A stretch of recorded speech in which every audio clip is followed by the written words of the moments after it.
What's going on? 5:58. Good morning from the 104.5 The Zone Studios. I am Robert Walsh.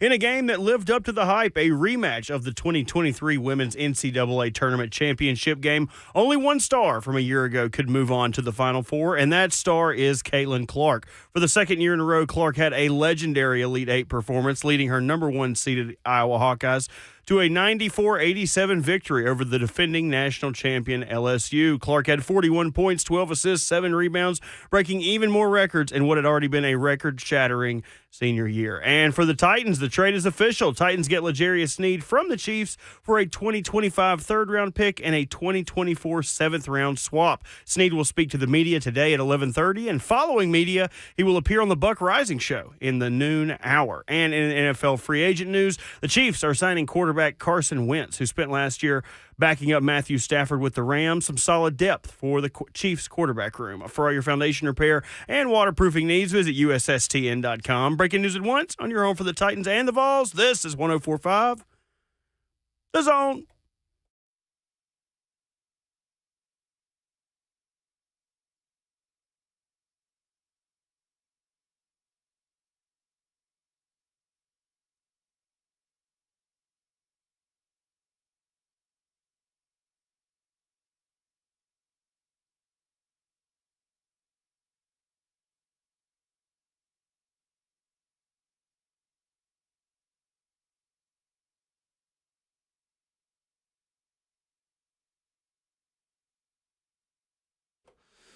Tuesday morning, and it starts right now on Ramon, Kayla, and Will. RKW is brewed by 8th and Roast with the whole crew back together again in studio. Lots to discuss as we continue the week right here on The Zone. Sneed will officially talk to the media today as a Tennessee Titan. We've got women's basketball that was tremendous last night, and a change in women's hoops in Knoxville as well. 615-737-1045 is how you jump in. With Ramon Foster, Kayla Anderson, Robert Walsh, our producer. I'm Will Bowling. Good morning, everyone. How are we? We're good. Good. Welcome back. Welcome back. Yeah, thanks, y'all. I did get a lot of people that I ran into, some former college friends saying, you definitely have a Southern accent. You are definitely living in the South. I said, what are you talking about? What do you mean? I say y'all, but other than that, they said, no, you have a Southern drawl. That's a Southern drawl now. I was like, okay, well, I guess I picked that up over the last several years, right? Hey, your friends would definitely let you know. Your friends would definitely let you know, man. No, good, but good to be back with you guys, and hopefully it's a safe enough weather day for people out there, keeping our fingers crossed. How was the flight? I'm always worried about the flight to the West Coast. Wow. I either hate it because I got a good seat, or it's just like, come on, man, just land this plane. So what's awesome is my friend lives closer to the Burbank airport than LAX, which you will take Burbank over LAX any time of the year. LAX is crowded. It's busy. I hate Burbank's like a little smaller airport, easy to get in and out of. So I flew into Burbank, and then I was originally flying out of LAX, and I thought, this is going to be a really pain in the you-know-what to get up that early and try to get down there. So I looked online, and sure enough, there was actually a flight to Burbank last minute they put on, and it was direct. Hey, so on the way home, I took a direct flight. Guys, it was 3 hours and 20 minutes. That's not bad. That's cruising. Isn't that pretty good? Yeah, that's really good right there. So just for any of y'all who travel out there or thinking about going on vacation for a reason, flying to Burbank. The Burbank. Gotcha. Yeah. Gotcha. Yeah, LAX is just, you got to go from one city to the next, basically, It's a to mess. navigate around LAX, man. But it ain't overly complicated. I don't know. It's just a lot. It's a lot of LAX. It is. It is, definitely. It's fair. So you've got the Pirates jersey on today. First 5-0 start for the Pirates in quite some time. Winning 5 road games to start the year. You know what they have up there? BPS. I was going to say bad sandwiches. BPS. A football team I don't particularly care for. What else? You want me to keep going? I mean, there's a lot of winning up there. But besides from that, though, man, everybody's like, well, yeah, this is just the beginning of the season. Don't get too hype. They've done this before. Well, not this before, but like they've been 3-0 or 4-0 before. It's just like, don't get too excited. And I'm just like, come on, man. Like, y'all know how I am. When it's good, it's good. Like, whatever happens after the winning, hey, deal with it then, okay? But, hey, it is what it is. Plus, I get an opportunity to wear a jersey of a guy who left and came back. Like, I got an Otani jersey at home that's an Angels jersey, and I got a feeling he's never going back. Fraud. There. Well, just let me know when the Pirates send you a care package to the station. So. You know what? That'd be cool. It'd be cool. I'd be all right. Well, I'll just probably just sit in the club seats up front, man. It's no big deal, though. That's okay. Have you been? Yeah, I'm assuming you've been to that stadium many stadium times. is beautiful. Yeah, it's voted. I think it was voted number 1. Yes, that's what I was going to say. I'd put it top 5. Beautiful. Yes. Pretty good. It is amazing. Behind San Francisco and San Chicago. Francisco's awesome. I hadn't seen San Francisco. It's legit. Yeah, it's really cool. Yeah. Just the setting of the city. It's awesome. It is. Well, did you hear Caitlin Clark got a new nickname last night? What is it? Washington Post. Because Kim Mulkey didn't have any answers for her either. She did not have Iowa takes down LSU. This was the sporting event of the night as Iowa wins the rematch, reaches the Final Four, 41 points, 12 assists, 7 rebounds, and this was a pretty awesome game. Angel Reese fouling out with a couple minutes to go. I watched pretty much every second of it, and it was fun. It was. It was a good matchup. It's exactly what you thought it was going to be. Superstar showed up. Even though Angel Reese fouled out, she held her own for as much as she did. Flau'jae Johnson's the one that's carrying the water for that group, I feel like, as of late. But nobody could keep up with Caitlin. Caitlin's quick. Got to give it to her. The way she shoot it, the edge that she'll play with at times, I mean, she matches energy. It was a back and forth, but I felt like, again, you have those games where it wasn't your game to win. That's how it was for LSU. I don't think LSU had the best year that they necessarily needed this year to compete with the likes of Iowa Hawkeyes team. It was fascinating to watch her do work, and you can tell there was a little bit of revenge in Caitlin Clark's eyes in the way she played. And it wasn't just her. Her teammates held their own, too. Yeah. They matched physicality with LSU. They went on runs. Everybody got open. Really good game. Shout out to Iowa Hawkeyes for making it back. And as she said, it felt even better in her senior year than what happened last year. Super cool to watch. Yeah, I mean, and that was just, an Elite 8 game. That wasn't even the championship game, which is really good if we're talking about that type of basketball where you have the competitiveness, you have the star players, you have the coaches that draw a lot of attention, and it's only the Elite 8. I think that's showing that women's basketball is really headed in the right direction and has been on the ascend because you do have all of that. And it was. I mean, Caitlin Clark doing what she does best, showing up in the big time moments. I mean, when you look at this gal, she's thrown up 41 points. You add double-digit assists to that. She is an absolute star. And I can't even believe how much she's grown the game in 2 years. Yeah, no doubt. And I'm excited to see her get the chance to play for a championship and actually win it in her senior year. That'd be cool. It was interesting. She told Ryan Ruocco and the ESPN crew before the game that this was not a revenge game. I don't believe you.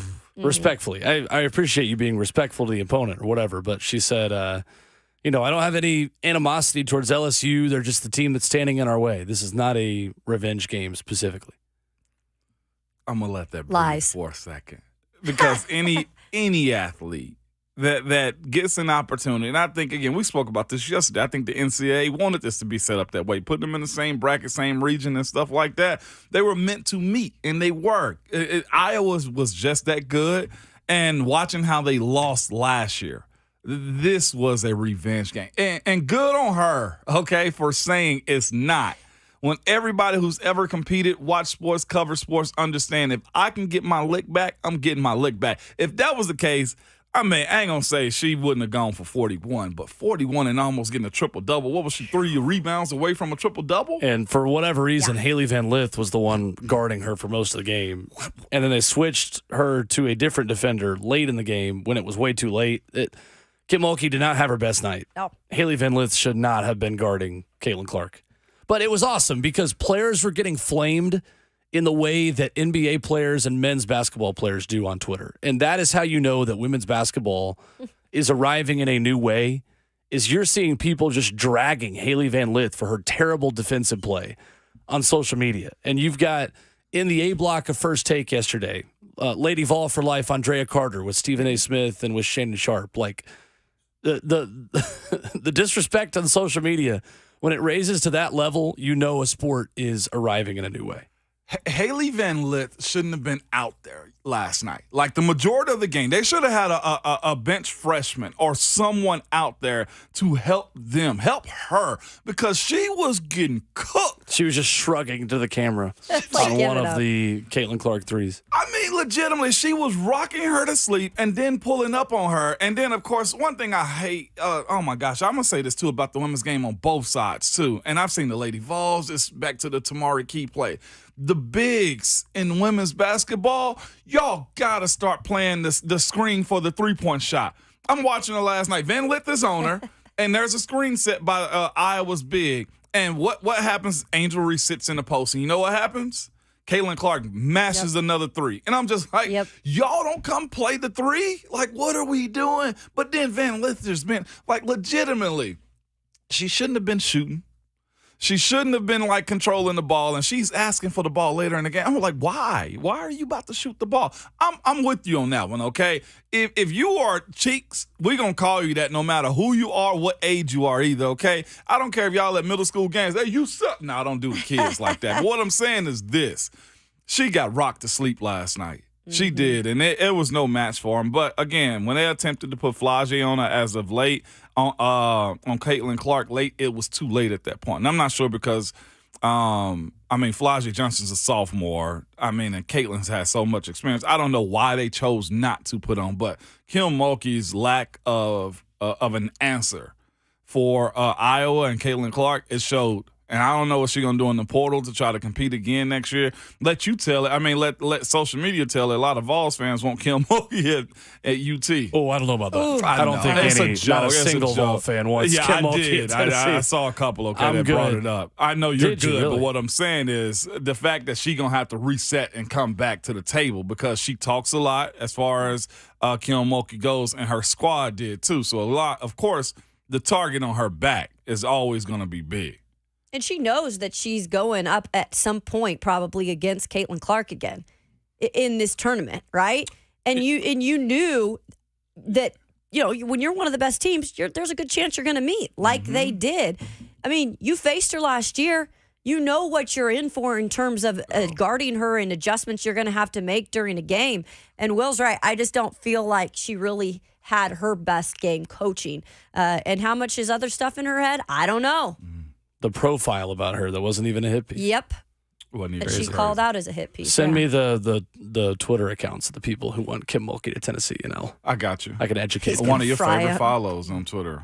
It's what? Is one of your favorite follows on Twitter. Who's that? I'll tell you off air. In the break. Oh, that's... Ooh. 615-737-1045. Tennessee also makes a change in women's hoops yesterday. What does that mean for Danny White in his search? There is one name that I have already picked as the clear first phone call that you make. I'll tell you who that is next. 615-737-1045. RKW Hour 1 continues after this.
Tuesday morning on Ramon, Kayla, and Will is brewed by 8th and Roast. RKW on the Zone, streaming live on Zone TV. Facebook Live, Twitch, YouTube, and Twitter. Twitch, please. Oh, man, you threw it off. I just got to keep you on your toes. Oh, and I jumped the gun on that one, too. I was like, wait, did you say after So Twitter? you waited too long. Twitter, please. Twitter, please. Twitter, please. There you go. Tweet, please. Coming up, as far as guests this morning, Austin Price of VolQuest joins us at 8:20, and 3HL and SEC Network superstar, as seen on CBS over the weekend, Ron Slay at 9:20 this morning. Big time. The big news of yesterday in Tennessee is Danny White making a big swing at the leadership of Tennessee Lady Vols basketball, relieving Kelly Harper, former Tennessee national championship winning point guard who guided the Lady Vols for 5 seasons, reaching the tournament every year in the Sweet 16 in 2 of those trips. She is out, and someone else will be in. What was your initial reaction to this? I actually thought she saved it by getting to the second round in the tournament. I thought the loss against South Carolina was a bad point for her, but that's also, I look at the players in that type of situation. But it can also be said her coaching philosophy. That game meant a lot. If she'd won it, I think it could have given her a little bit more grace. But how they lost and what they look like this year, the ups and downs, the inconsistencies that they've had, I think it just met his head just in general. She was at the end of the road with this thing. Her recruiting has been lacking. Somewhat shocked, but at the end of the day, I just nodded my head like, yeah, I get it. And she's beloved. She's one of those legendary Pat players. It's just that sometimes you can play it too close to the heart. And I think that's what Kelly's situation was. Yeah, I wasn't super surprised, and we've talked about this all year, really.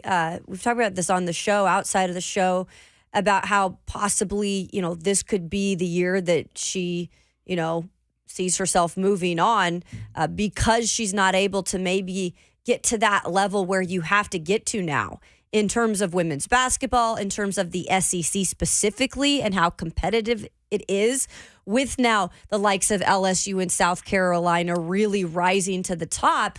Tennessee is expected, and Pat Summitt set the bar to a different level here, and that's what it's going to stay at. It's not going to just dip because Pat Summitt is no longer here. They still expect to be a program that's going to compete for championships. And I know that the last even regular conference championship was in 2015, and I think that was a co-championship at that point. And she's gotten to the tournament, and I get all that. But if you have to raise it to another level and it's not being done in the amount of time you need it to be done, or you're not seeing the changes at least, or the strides that need to be made, I think Danny White was fine to make this decision. I know it was a hard one probably because I like Kelly Harper. I think the girls like Kelly Harper. People like Kelly. She's a former Lady Vol. But if you want to take it to the next level when women's is only getting better and more competitive, you got to move on. I think it also shows, too, at some point with new athletic directors, no matter how much we love or hate them, if you don't sustain winning, they will get their own people in, too. Yeah. There's always that conversation. Like, you have to sustain a level of winning when new leadership comes in. And there ain't no indictment on Danny or any other athletic director around the United States. This is just what happens. I mean, if she pulls a Rick Barnes and wins and carry her team, I mean, everything's fine and dandy. But the idea that they will find their person is true. But, of course, with what the university is, and the Lady Vols is, it's not like they're not in a healthy spot. They Right. are. It's got to be fixed. And there has to be a level of change and just a standard getting back to that point to me. And I think it's been very problematic under Kelly. I think it's also good that Danny White said, this is the standard. And we've got to reach the standard. That's how highly they think of the women's basketball program at Tennessee. And that's showing right now because this wasn't good enough for them. Winningest program of all time. Mm-hmm. I mean, it's the way it has to be treated. It wasn't a huge surprise. I think it had to happen. I think it's really unfortunate for Kelly, who I like personally quite a bit. I think Kelly was an outstanding ambassador for Tennessee. I think she will continue to be an outstanding ambassador for Tennessee in whatever she does. And similar to the way that Holly Warlick does ESPN broadcasting and color commentary now and continues to represent the university well. I expect Kelly to do the same thing in whatever her next step is. I think there's two issues here. First of which is the high school recruiting for Kelly Harper. If she had a top 10 high school recruiting class coming in, I don't think this move is made. She doesn't even have a top 25 high school recruiting class coming in. The Lady Vols recruited the transfer portal exceptionally well, getting Rakia Jackson from Mississippi State, Jewel Spear from Wake Forest. They made a lot of really good additions to the portal, but high school recruiting was always her big issue. So when I look at who they should go to next, that's one of the first things I'm looking at. In any context of head coaching decisions, you're always going to swing from one end to the other. And I think Tennessee is going to try to find an elite high school recruiter. I think, secondly, the other issue is the money. Kelly Harper made $1.1 million as head coach this past year. She got a $40,000 bonus for getting her team to the second round of the NCAA tournament. That's not really an issue. That's investing big money in women's basketball. But per her contract, her buyout yesterday dropped from $3.1 million to $2.2 million. So it makes sense, the timing, that Danny White in Tennessee decides to move on the day her buyout goes down $1 million. I will say this, though, without a shadow of a doubt. You are not firing a women's basketball coach for $2.2 million unless you intend on making a big hire. Because this is an unprecedented level of investment that Danny White in the University of Tennessee is making in women's hoops. So for anyone out there who has said, well, you know, Tennessee doesn't have the same resources as they did before and the playing field is more level. Yes, the playing field is obviously more level. But $2.2 million to fire a coach, you're not going to get somebody who's an up-and-comer after making a $2.2 million firing. Because at that point, you might as well just give Kelly that money to develop her own roster and to build more facilities and to put more shiny things around campus that entice high school prospects to be recruited to your university. So if you're paying that much, Danny White's getting a proven coach. And I think that proven coach is USC's Lindsey Gottlieb. I think the 46-year-old coach who played UConn last night and lost in the Elite Eight has the #1 high school recruiting class in the country. This hire needs to be outside of the Lady Vol family. Philip Fulmer admitted last time that people around him said, we need to stay with someone who is in the Lady Vol family to replace Holly Warlick. If you think so highly of your program to spend that much money on it, then go get the best coach. Doesn't matter if they're male or female.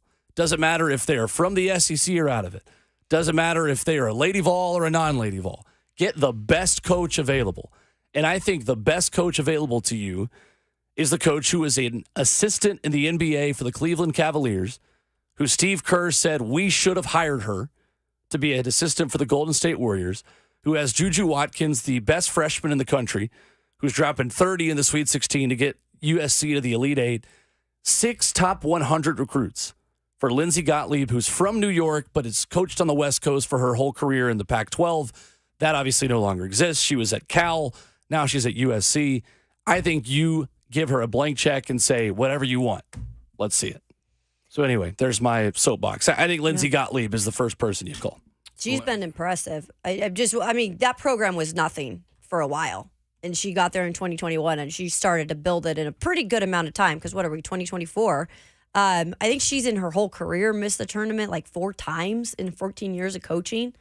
Like she's definitely got the it factor in terms of not only recruiting, but just developing and getting, teams to get on the same page. I think if she was given the resources that Tennessee has in this conference, I think she definitely could be a force. That's a strong pull right there. From USC, that is a strong pull. Now, of course, I say that and Kim Mulkey left, right? I say it and other coaches have left and gone to other places. I'll be real with you. I am staying inside the family when it comes down to my candidate. And you know who it Lawson. is. It's Kara. Mm-hmm. It's Kara. Yeah, you can do the screw face all you want to. It's Kara to me. The screw face. Because here's the thing behind it. She's gradually gotten Duke better. And a team that hasn't had that much success until she got there. An issue that you run into is what her pay is and what her relationship is with Coach K. Those are the issues you're going to run into. She can recruit high school and has recruited high school also. There's a level of play that and respect that she's gotten from the NBA and also in the college and other places that she's had her stops at also. She's done everything that you need her to do and understanding how to build up a program, how to help players get better, how to actually show that there are visible presence in their conference. Now, the thing about her is this. They hadn't bowled too well in the ACC play, but to say that Duke women's basketball hadn't gotten better under Kara, you have a profile that's able to recruit and wants to recruit high school players. You have an understanding of what the level of play and standards are as far as Tennessee women's basketball, and it's not like in a passive role. I think one of Kelly's biggest issue was, I think she recruited, and this is what she said on the Vols calls one evening. And I'm listening, I was like, wow, she really said that. She said on the Vols call one day, and it came down to the Meeks, all right, that she played with. She was just like, yeah, with Pat, I couldn't go outside of my box. I just had to do exactly what she said I needed to do because those were my deficiencies. She's like, but what Meekdom did? She was like, instead of going to 1 to 2 to 3, they just go 1 to 3 and they just get the job done. I think she recruited a girl that was similar to her style of play that coaches have tendencies sometimes. Get people to do exactly what you did or be exactly as you are sometimes. And I think that's what her downfall is, getting girls that she know that she can coach and put in a box and a mold that fit what she wanted them to do.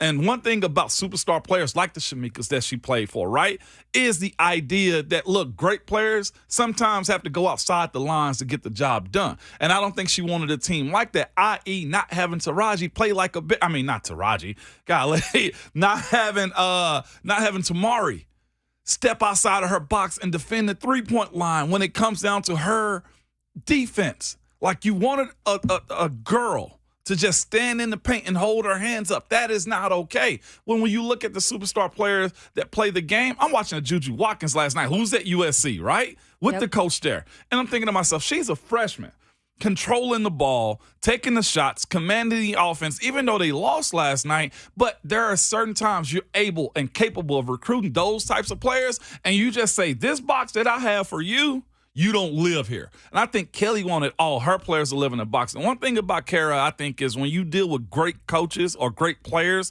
they know what that looks like also.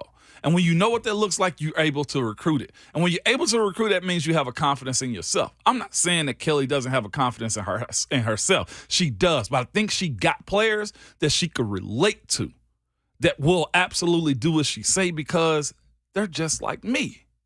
And I don't think that works. I mean, look at the way this team unfolded this year, right? Rakia got hosed. She was so much better than what that team presented itself, and she needed one more player like her, and you weren't capable of going to get that player. And then when you thought you got them in the portal, they didn't show up the way you needed them to. That's why I'm saying whoever it is, whether it's the USC coach, whether it's Kara or somebody else, the coach has to have a fire about them to not have any fear in recruiting. That's one thing that Saban's always done. We're looking at what's happening with Harbaugh in Michigan, right? When he started recruiting a certain type of player. Say what you want to about Urban, but he went after a certain type of player. Kirby Smart goes after a certain type of player. Gino goes after a certain type of player. Kim Mulkey goes after a certain type of player. I think we found good old girls that will do the job. And just doing the job is not okay these days in women's college basketball. So the tweet yesterday from ESPN's Chris Lowe when this move was made said, in the enormous shadow of Pat Summitt, it's a daunting task to even replace the woman who replaced the woman. Don't expect Danny White to stay within the Lady Vols family with this hire will swing big. I like Kara Lawson. I think you can go a lot bigger than Kara Lawson. I feel that. I want to be careful with the way I word this. I think there are some challenges with Kara in terms of the logistics of running the program. And I know I'm being kind of vague in what I say about that, but I think from talking to some people, there are some things that she is still learning on the job within the ACC. And people within, I think, conference circles there have a different view of Kara than we have here, just being around her day to day. I think going with more of a CEO who is at the highest level right now is the best option. I'll say it directly. I don't know how well Kara is liked among university and athletic department circles from what I have been told. Now, that is not gospel, just talking to a couple of people, that's one thing. But I don't know. I really don't know. And those things can change. I know I'm being very vague, and I apologize. But that is all that I feel is necessary to say. Is that maybe like just the way that like she's kind of set in her ways, possibly? No, it's just I don't know Kara personally. Yeah. I can't speak to the way she runs her program day to day. And we've got Slay on at 9:20 who will be able to speak much better to that. All I can say is I'm personally inclined to go with the more proven coach who has done it at multiple places, who I think is the bigger swing, personally. What? Okay, so this is a hard pull when it comes down to Lindsey Gottlieb. You got to pay Don Staley and Kim Mulkey level money. I'm talking about right now, because Juju Watkins. That's like saying, man, as it stands right now, it's Flage, it's Juju, it's I think Paige Beckers is coming back next year. Yeah, she's coming back. That'd be hard to pull Lindsey away from Juju Watkins in USC. Can I add something to that, though? No, absolutely. It is a new landscape for her now because she's going to the Big Ten. And look, the Big Ten the Pac-12 in basketball and women's basketball specifically has been really good. And it's been ultra competitive.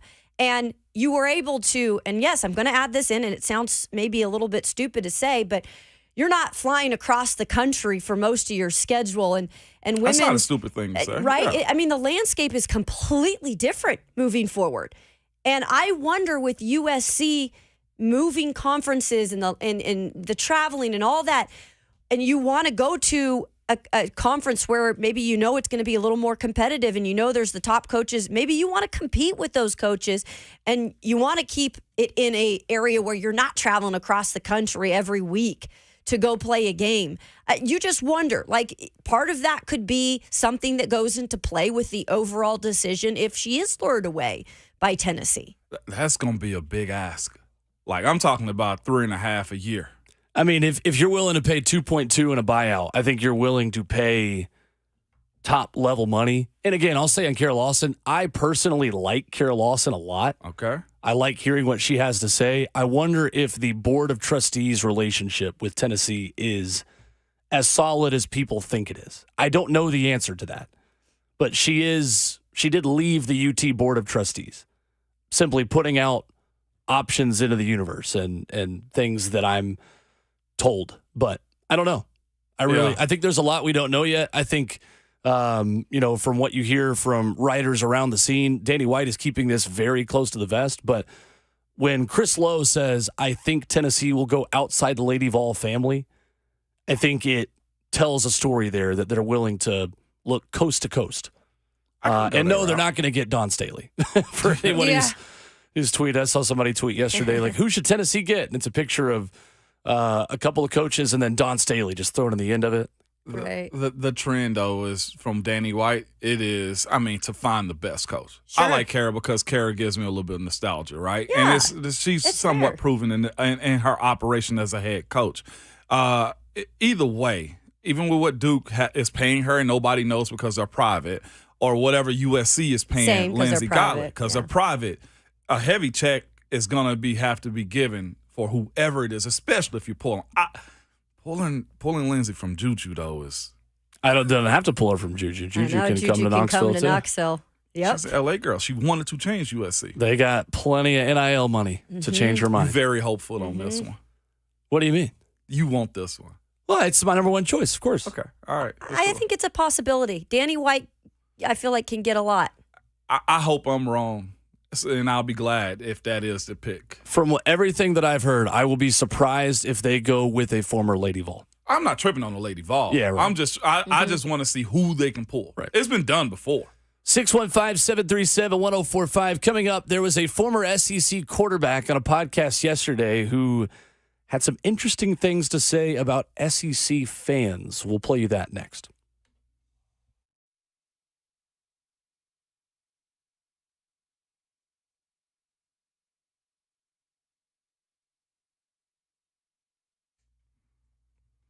Fellas, if you've been feeling tired, grumpy, have noticed a lack of motivation and drive, have weight gain and loss of muscle mass, these could all be signs of low testosterone levels. At Low T Center, they make it easy to get your levels checked. It's just a simple blood test, and with their on-site lab, you get your results back in about 25 minutes. Low T Center is not your typical doctor's office. It's a concierge medicine for men. The physicians specialize in treating low testosterone with customized treatments for each patient. Most health insurance is accepted for the treatment also. And they have affordable and convenient treatment options, including physicians monitored self-inject treatments for established patients that ship directly to your home each month. So there's no need to drive into the center for weekly visits. Right now at Low T Center, it's only $25 to get your T levels tested, with your results back in about 25 minutes. So make your health and quality of life a priority. Go to lowtcenter.com to book your appointment online today. That's lowtcenter.com. Low T Center, reinventing men's healthcare.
If you want an engagement ring that she will be proud to wear, there's only one place to go, and that's Genesis Diamonds. Genesis has cornered the market on all the world-class designers. These New York and Los Angeles-based designers are the best of the best. Every store wants them, but very few stores make the cut. Genesis, though, yes, they made the cut and has all the luxury brands, all the ones women are asking for. So don't settle.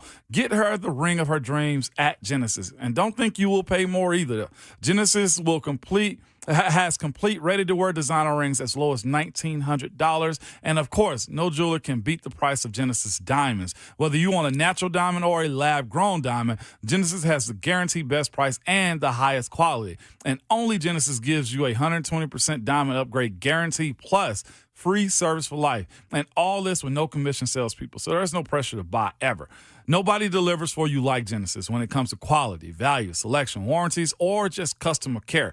Get the deal you deserve on your diamond at Genesis Diamonds. And now with an expanded selection of luxury pre-owned Rolex watches, all the hard-to-find models. Check them out. Genesis Diamonds, located in Green Hills and Cool Springs.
RKW is brewed by 8th and Roast on 104.5 The Zone. Ramon, Kayla, and Will.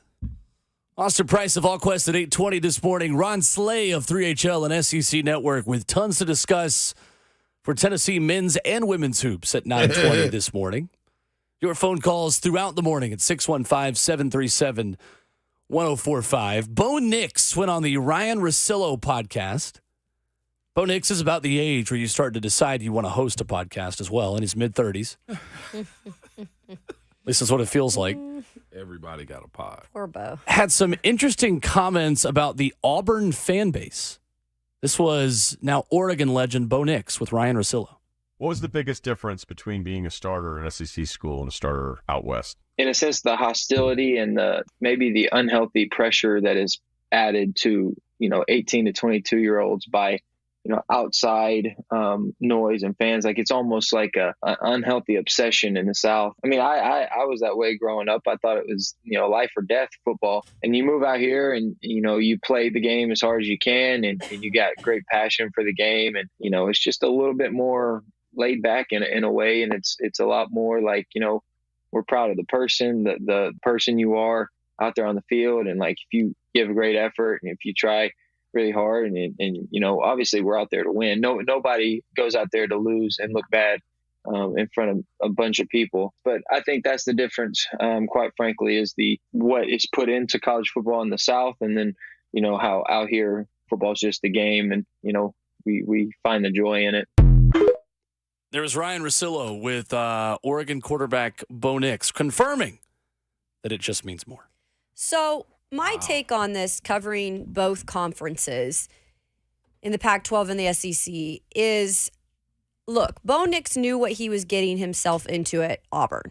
And Bo Nix had a father that was very successful, and there were big shoes to fill, and there were a lot of things that when he committed to Auburn, there were a lot of expectations for him, and he knew that.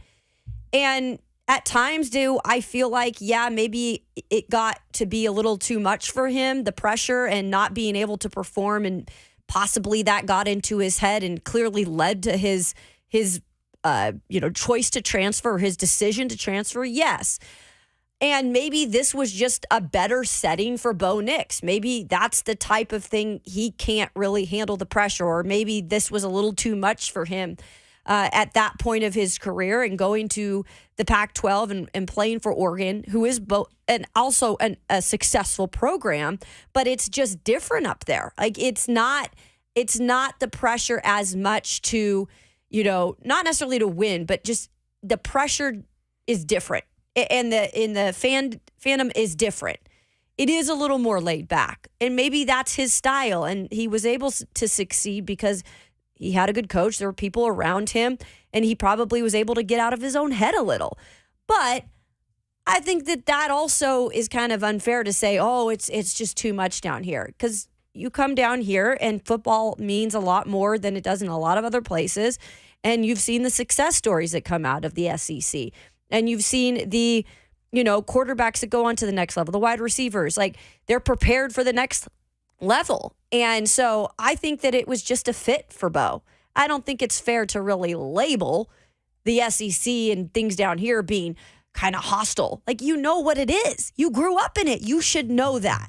Two thoughts for me on this one. And Ron said it in the chat. SEC ain't for everybody, but right. It also it somewhat makes me sad for him too, because I'm like, well, you didn't need to go to Auburn. You didn't need to go to an SEC team. Like, this is what I always tell parents: stop or fully research what you're searching for when it comes down to the school you're picking. You got to deal with that pressure if you choose it. Like, don't come back complaining if you go there and you say, oh, there's some savages down here. That's part of it too. It ain't for everybody. It's okay to say that. That's why there are different levels to it. And it's okay to say, I'm prime and I could, but it's probably not best for me. Like, go somewhere else if that's the case for him. But I also side-eye him in a sense to be like, bro, you can't just say that out loud. Like, you want somebody to pat you on your back. This is such a deeper conversation. I wish we had more time on that one so we can discuss the mindset of the players and the conferences and the coaches that you choose. I have seen coaches, like, legitimately bury kids Like bury some of the dudes that I came in with or after me, and they never had a career because, oh, I love the recruiting. Screw the recruiting. Man, what can this coach actually do for you? Ask those hard questions when it come down to those coaches and those schools and where you going to be on the depth chart and stuff like that. Don't pick it because your parents love that school or, man, you love that coach. No, ask that coach exactly what you need him, what he needs from you. That's different right there. That's different. Could you make the argument there's more pressure in the SEC than in the NFL? Ooh. It's probably tit for tat. Or is it just a different kind of pressure? Well, Different type. I think in Knoxville, I think in Georgia, I think in Alabama, I think in Auburn it is. I think in South Carolina, especially when you don't have pro teams also. Yeah, I can say it matches it. It definitely matches it. I think it depends on the player sometimes, right? Because Bo Nix's namesake is Bo Jackson. The guy was literally raised to be the Auburn quarterback. Mm-hmm. So the pressure for him is higher than a normal player. Like the pressure for Nico Iamaleava is through the roof at Tennessee because he's the number one player in the country. Yeah. But that same pressure was not given to Hendon Hooker when he started at Tennessee. He earned that. Pressure is a privilege. If you're under pressure, it means that you are in the haves and not the have-nots of college football. And every year there are fewer haves than have-nots. 615-737-1045. Coming up, we begin hour number 2. That is a bigger conversation. We will put a pin in and get back to as the off-season. What off-season? What are we talking about? There's no off-season. As the football non-playing season. Not the snappiest way to put that. Continues. But off-season workouts do begin today around the NFL, and there is a specific reason why. Coming up next.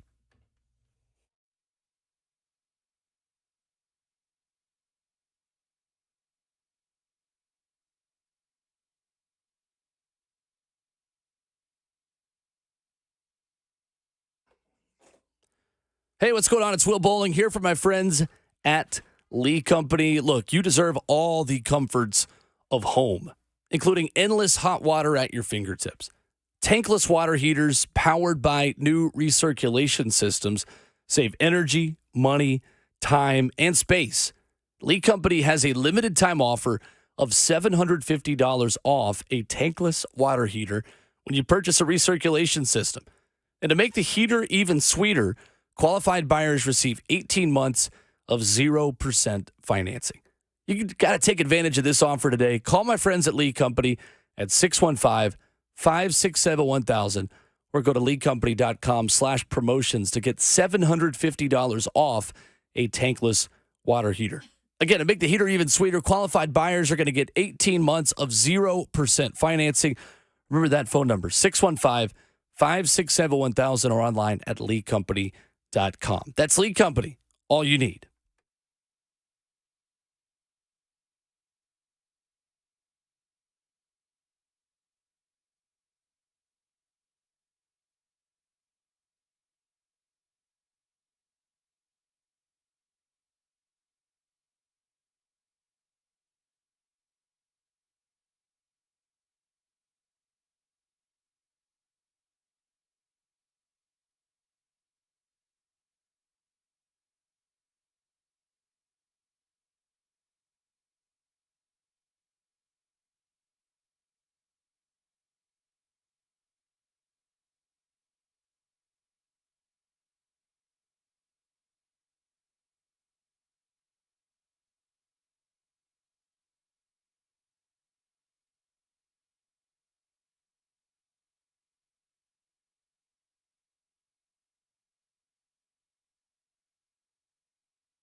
7:01. Good morning from the 104.5 The Zone Studios. I am Robert Walsh. In a game that lived up to the hype, a rematch of the 2023 Women's NCAA Tournament Championship game. Only one star from a year ago could move on to the Final Four, and that is the biggest star of college football this season, Caitlin Clark. For the second year in a row, Clark had a legendary Elite Eight performance, leading her number one seeded Iowa Hawkeyes to a 94-87 victory over the defending national champion LSU. Clark had 41 points, 12 assists, 7 rebounds, breaking even more records in what has been a record-shattering senior year. And for the Titans, the trade is official. Titans get L'Jarius Sneed from the Chiefs for a 2025 third-round pick and a seventh-round pick swap in this year's draft. Sneed will speak to the media today at 11:30. Following that media appearance, he will appear on the Buck Rising Show in the noon hour. Don't want to miss that. And in NFL free agency news, the Chiefs in the dark of night last night signing quarterback Carson Wentz, who spent last year backing up Matthew Stafford with the Rams. Some solid depth for the Chiefs quarterback room. For all your foundation repair and waterproofing needs, visit USSTN.com. Breaking news at once on your home for the Titans and the Vols. This is 104.5 The Zone.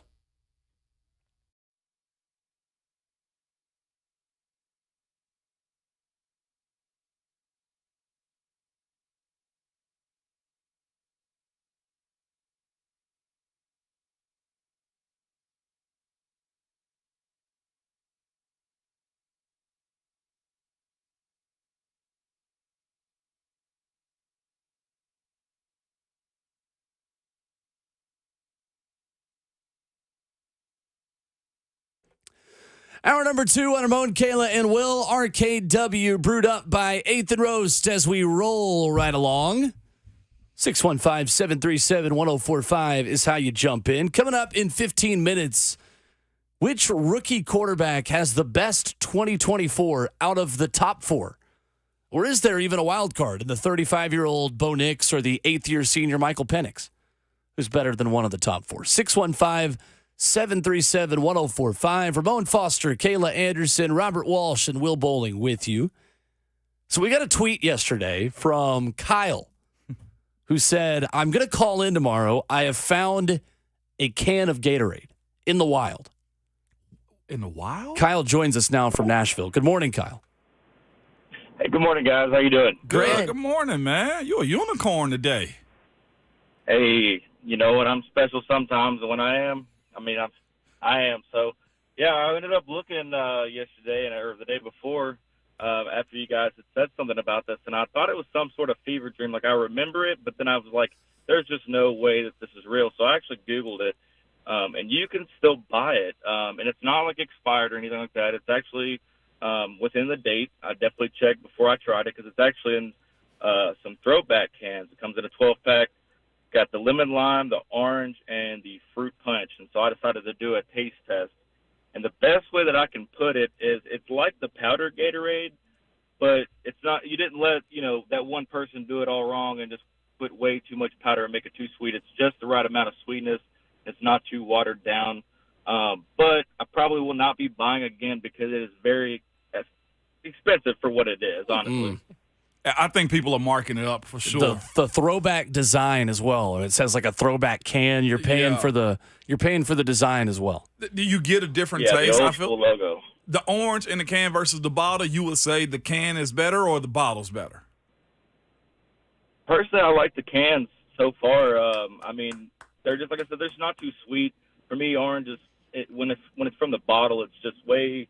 I feel like I'm about to get diabetes just from one sip sometimes. But honestly, like I said, it's great. But if I want to go that route, maybe I'll just get the powder from the store and then try to level it out and find that right balance. I like it. Absolutely. You're 100% correct. Kyle, you were a big J journalist for reporting back to us. We appreciate you. So I guess I missed the conversation while I was gone. But did you guys have we never? did this while you were here. No. Can Gatorade. We've had the Can conversation Gatorade. Yeah, before, this was like but 2 or 3 back up. 2 or 3 weeks ago. This was a while ago. Yeah, because you guys, who had not had it? I don't think Bert's. I had not had it. You had not had it. Okay. For some reason, I didn't feel like I was here for that. But okay. Yeah, I like it better in the can. He started it's talking about way money. better. Ramon's like, hide the Gatorade, y'all. There's poor folks around. I didn't know it was more expensive though. Y'all can have the cherry. I'm having lemon, lime, and orange. Hey, cut it out. Cut it out. We already talked about some walk around money with the Tay-Tay drop, man. Stop. Oh, and I'm glad you plugged that, Ramon. Today at 8 o'clock, you can get your new text now number for the Taylor Swift conversation. Thank you for the reminder on that. And Ramon will be doing the read. So we decided yesterday, Kayla, the read that we have been given for the every day this week, we have a keyword at 8 a.m. for people to have a chance to see Taylor Swift with round trip air, 2 nights hotel, and $500 spending cash as well. And the script is so cheesy that we decided Ramon, for the sake of entertainment value, is going to read it every day. I volunteered for this I one. bet you did. This is one of the ones that I love. They drop a Tay-Tay in there. They put $500 Besties. spending. Oh boy. Friendship bracelets, Taylor's Travis Kelce's girlfriend. Like, it's just it's cornball to the max. It is as corny as it gets. Where is the concert? Wherever you want it to be. Different locations, Oh, so I you think, can around pick. the country. Yeah, they're gonna fly you out, put you up, get you some walking around cash. 'Cause Okay. Gator said he wants some walk around money. You want some, I gotta find. maybe you can drop. throw Is in there a 6-pack of Gatorade Hey, there. I'm telling you, well, with this walk around cash, He'll be Kayla, able to you buy can- his own. Hey, they Gator call it don't spend. play. I love that drop. I gotta Iconic. stop. I gotta go back and watch that movie, man. God bless Will Ferrell. I bet that was improv too. I bet it was improv. Gator never don't played play. about that. The Falcons, Chargers, and Commanders aren't going to play today, but they are going to practice.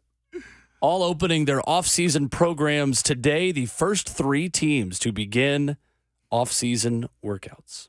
I did not actually know the specifics of this, so teams with new head coaches are allowed to do an additional voluntary veteran minicamp, and those teams can start their off-season programs earlier to make time for the veteran minicamp. So with new Falcons head coach Raheem Morris, new Chargers head coach Jim Harbaugh, and Commanders coach Dan Quinn, that work starts today. Yeah, I think that's a new head coach rule that they've installed. It is. Yes, which allows them to get a jump start because everything is new. And of course, they call that voluntary. Guess what voluntary is? Mandatory. We'll see you at 8 a.m. To see you at 8 a.m. You can get in. I just need to see you in the building is essentially what's going on. Change like that can be chaotic, man. For pros also.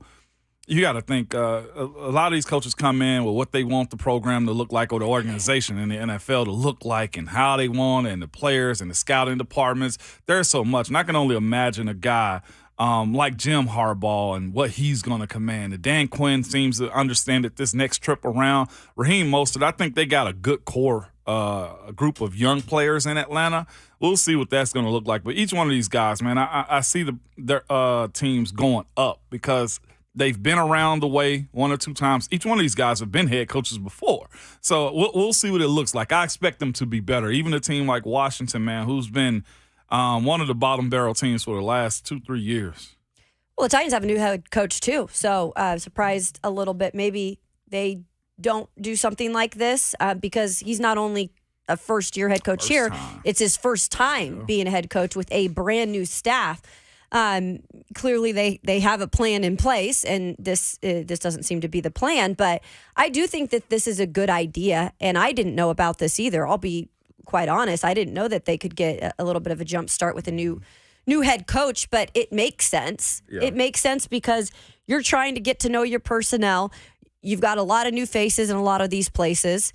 And even if you don't, it's just being able to kind of get a jump start on how you're going to start to organize things, right? Yeah. And then it's voluntary. If you don't want to be there, you don't have to be. But there's a lot of guys who may be, for the first time on this team, they're like, hey, I want to check it out. The Titans are still doing this. They're just doing it next week. Okay, so they're doing this. They're just doing it next week. They're starting a week earlier than everyone else. So to the question of why are the Titans not doing this, they are. They're just doing it April 8th instead of April 2nd. So they're getting still a little bit of a jump start. I was just only laughing at the voluntary word, even as veterans, Kayla. Oh, because that doesn't register with. Hey, we got veterans. open. It's just like open gym. We got open gym. We got open. Man, I hate that word. Would you choose to? Did you choose to do much of that? Yeah, I did. Okay. I did. When I got I'd say about year 4, 5, 6. Yeah. I was on my second deal at the time. My kids was playing flag football, and I was coaching them too. So we start around this time, and I'd probably show up 2 weeks later And about that 2 weeks mark, I get a text. Hey, Mo, what you got going on? I'm like, man, I'll be up there. You're like, I'm coming. Just hold your horses. Yeah, like, let me be a dad around here Right. first, man. But coaches want to coach at the end of the day. And it's good to be around the guys also. Sure. It's honestly the locker room it's fun to be around too. Especially probably when you have a whole new group. Like the Titans really have a different group than they even did last year. So the Titans are the only team that start before the April 15th date in the AFC South. So the Titans have their first day April 8th. Voluntary minicamp is April 22nd through 24th. OTA off-season workouts May 20th and 21st, 23rd, 28th and 29th, 31st, and then June 10th through 13th. And mandatory minicamp for the Titans June 4th through 6th, which will be here before you know it. And, of course, we don't have rookie minicamp dates yet, as we don't have rookies yet. So we'll cross the bridge once we get to it.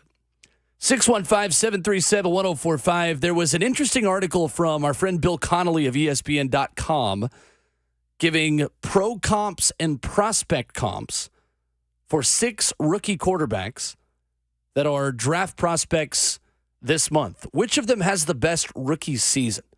We'll answer that next.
Fellas, if you've been feeling tired, grumpy, have noticed a lack of motivation and drive, have weight gain and loss of muscle mass, these could all be signs of low testosterone levels. At Low T Center, they make it easy to get your levels checked. It's just a simple blood test, and with their on-site lab, you get your results back in about 25 minutes.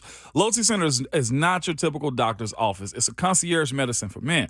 The physicians specialize in treating low testosterone with customized treatments for each patient. Most health insurance is accepted for the treatment also. And they have affordable and convenient treatment options, including physicians monitored self-inject treatments for established patients that ship directly to your home each month. So there's no need to drive into the center for weekly visits. Right now at Low T Center, it's only $25 to get your T levels tested, with your results back in about 25 minutes. So make your health and quality of life a priority. Go to lowtcenter.com to book your appointment online today. That's lowtcenter.com. Low T Center, reinventing men's healthcare.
RKW is brewed by 8th and Roast on 104.5 The Zone. Ramon, Kayla, and Will. 615-737-1045, the number. You just heard the national keyword for Taylor Swift tickets. We'll have Ramon do a dramatic reading of it again at 8 o'clock. Hey. Yeah. It'll be real good. And to You not gonna know sing? we were going to have double duty. They just want people to win, man. That's all it is. They want Walk people to- around. Want some walking around money. Gator don't play no. That. Please have that ready. Want some walking around money. $500 spending cash still is just like Cha-ching. something your grandparents would tell you when they give you a little bit of money. Like, hey, come here, son. I'm going to give you some spending cash. Did they used to do that Thanks, to y'all Mama. too? Yeah. You'd go in for a hug and they'd be like, "Don't tell anybody. Yeah. I gave you this." Don't tell your mom or dad, but here's a 50. And then my mom would Thank find you. out. My mom would be like, "Oh, let me hold that money for you." I don't know where any of that money is. Any of that money that Pawpaw or Mimi gave you is gone. Your mama put that into a light bill, baby. So, Oh, some Or something else. groceries. Yeah. Let me hold that money, son. for us and our family at Mama and Papaw's house in Clinton, at Christmas there was a pickle ornament that was hidden, and there was cash in the pickle, and you would have to find the pickle, and not a real pickle, just a Christmas Right, ornament that right. looked like a pickle. And if you found the pickle, then you got to keep the cash. Straight up. There was always like a Wow. 20 in there from my grandparents. That is so crazy you say that. My family does the exact same thing. Yeah. That is a big, I had no clue that other people did it until I got older. Why a pickle? I think it's just I think it's a German thing, honestly. Okay. But I don't know the real roots. I just know I would be looking for that pickle, boy. That's really I mean, interesting. East Tennessee and North Carolina are the same brand of Appalachia. So that is that's great. I mean, we probably were raised similarly then in that way. I would agree with that, except for the only difference in my mind is our redneck cousins are to the south of us, and your redneck cousins are to the north of you. What do you mean? Kentucky? South Carolina is the redneck version of North Carolina, with trailer parks and chickens in the front yard, which is nothing wrong with that. But I imagine Kentucky is the redneck version of Tennessee. I think Kentucky's more like the redneck version of Ohio, Ooh. which most of Ohio's rednecks too. To be fair, there Ohio are is- rednecks in all 50 states. Don't Ohio get me is wrong. just Yeah. the belly button of the United States, as New Jersey is the armpit. Okay, easy. Don't be hating on New Jersey. I mean, it is. He ain't lying. I've been made into a New Jersey advocate Oh, well, you're also in the armpit via my yourself, dating then. relationship. Yeah, every state has the redneck side of it. I was shocked to go to Pennsylvania and was like, Oh, what? They might have more rednecks per capita than anybody in the country. Maryland does the same thing. Fredericks County, they call them Frednecks. Oh, that's awesome. No, I do solid. think though, and it's not disrespect to like Kentucky in general. I just think they're more like Ohio because the Cincinnati and Louisville are similar. I don't know. And Cincinnati's so different from even Columbus. Like Oh, yeah. it's like night and day. Cincinnati is know? just northern Kentucky Right. It pretty much is. for sure. it is. So Alabama would be your redneck cousin. to I the would say south. so. Okay, so we're even more similar than we previously thought. Yeah. Mm-hmm. Look There at you us. go. Who'd have thought? Not me. Who's the best rookie quarterback this time next year? Out of the top four, J.J. McCarthy, Caleb Williams, Drake May, Jaden Daniels, obviously not drafted in that order. Who are we talking about this time next year as having the best rookie season? I'm on the Jaden Daniels train. Okay. Depending on where he goes to 2 or 3, I think he's probably the quarterback that helped his team the most with what they've done. I think it's expected that Caleb Williams is going to do good. I'm going for the role of actual impact. The weapons that will surround Caleb Williams in Chicago, I think would put his numbers up there. But overall quarterback play, I think it may end up being Jaden Daniels. He's proven it. Watching this tape in college, watching him just in general. Dude's a fighter. Dude understands how to play the game. If he can be smart and get down and understanding that, hey, this dude is 7 years in the NFL, got a family and everything else, then he'll be all right. So the challenge with Jaden Daniels, and I'm curious when you watch him, how much this worries you. ESPN's Bill Connolly wrote about how much he runs himself into trouble. His 8.2% sack rate ranked 284th in college football last season. His 30.8% sacks to pressures ratio, which essentially tells you the amount of times you're pressured, how much do you get sacked, or how much do you evade that pressure to either throw or gain yardage on the run. His sacks to pressures ratio ranks 282nd. For me, I worry about him finishing the season fully healthy. That was what I was going to say, because I look at Anthony Richardson. Now, it's a little bit different type of quarterback, obviously, but I saw just maybe that I think he will be successful, but the complications he had in that first year of kind of being able to ease his way in because he was thrown in as the starter, right? And he didn't know how to utilize his body in the right ways in certain situations. And I think that's the one thing about Jaden Daniels. Now, he could go somewhere and get a lot more help when it comes to that.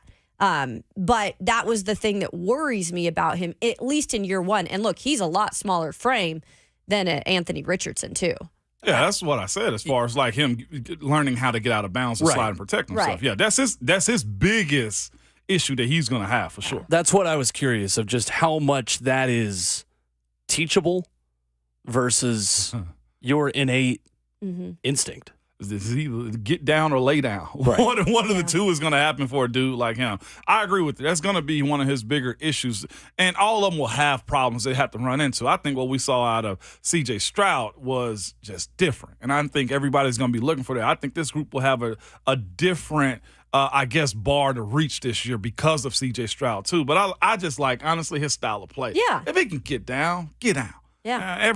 Each one of these quarterbacks has their deficiencies. And he has a ton of, experience. I mean, this guy has been around for a minute, being a transfer, formerly of Arizona State and then coming to LSU and playing with the big boys. Like, he has experience more so than when I was talking about an Anthony Richardson, in that role. There wasn't as much experience being in that role. So maybe that hurt him a little bit in terms of knowing his body and how to utilize it at the next level. Yeah. It's interesting when you look at Bill Connolly wrote about 331 qualified quarterbacks from the past 8 seasons. That's what we're judging in terms of when I say like ranked 243rd. That's the variable there. The NFL comparisons for players that had similar numbers. So scrambling a ton, getting sacked a lot, but also completing a lot of passes. Justin Fields and Tommy DeVito are the two pro comparisons for Jaden Daniels, according to ESPN's Bill Connolly, of just what the numbers say. Now, if he scrambled a little bit less and completed a little bit more of his passes, then you get into Deshaun Watson, Russell Wilson, Colin Kaepernick territory. But Bill Connolly writes on ESPN.com, his tendencies, Jaden Daniels, were very extreme. Okay. Yeah. So that's the book on him, according to the numbers. Kayla, who you got? So this one has started just to eventually grow on me, and I think it was when Rhett Bryan came in and talked to us specifically about J.J. McCarthy and maybe why the success that he could possibly have at the next level has been risen in terms of his draft stock and people really looking into why he could be successful at the next level. Look, he's probably not as athletic as a Jaden Daniels and a Caleb Williams, and I get that.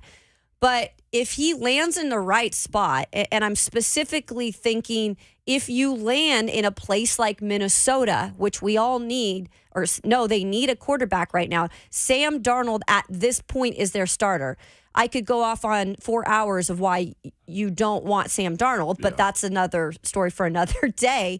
So I think they're really going to try to get their quarterback. And I do feel like a J.J. McCarthy who maybe hasn't like shocked the world, but he's done things in terms of being a winner.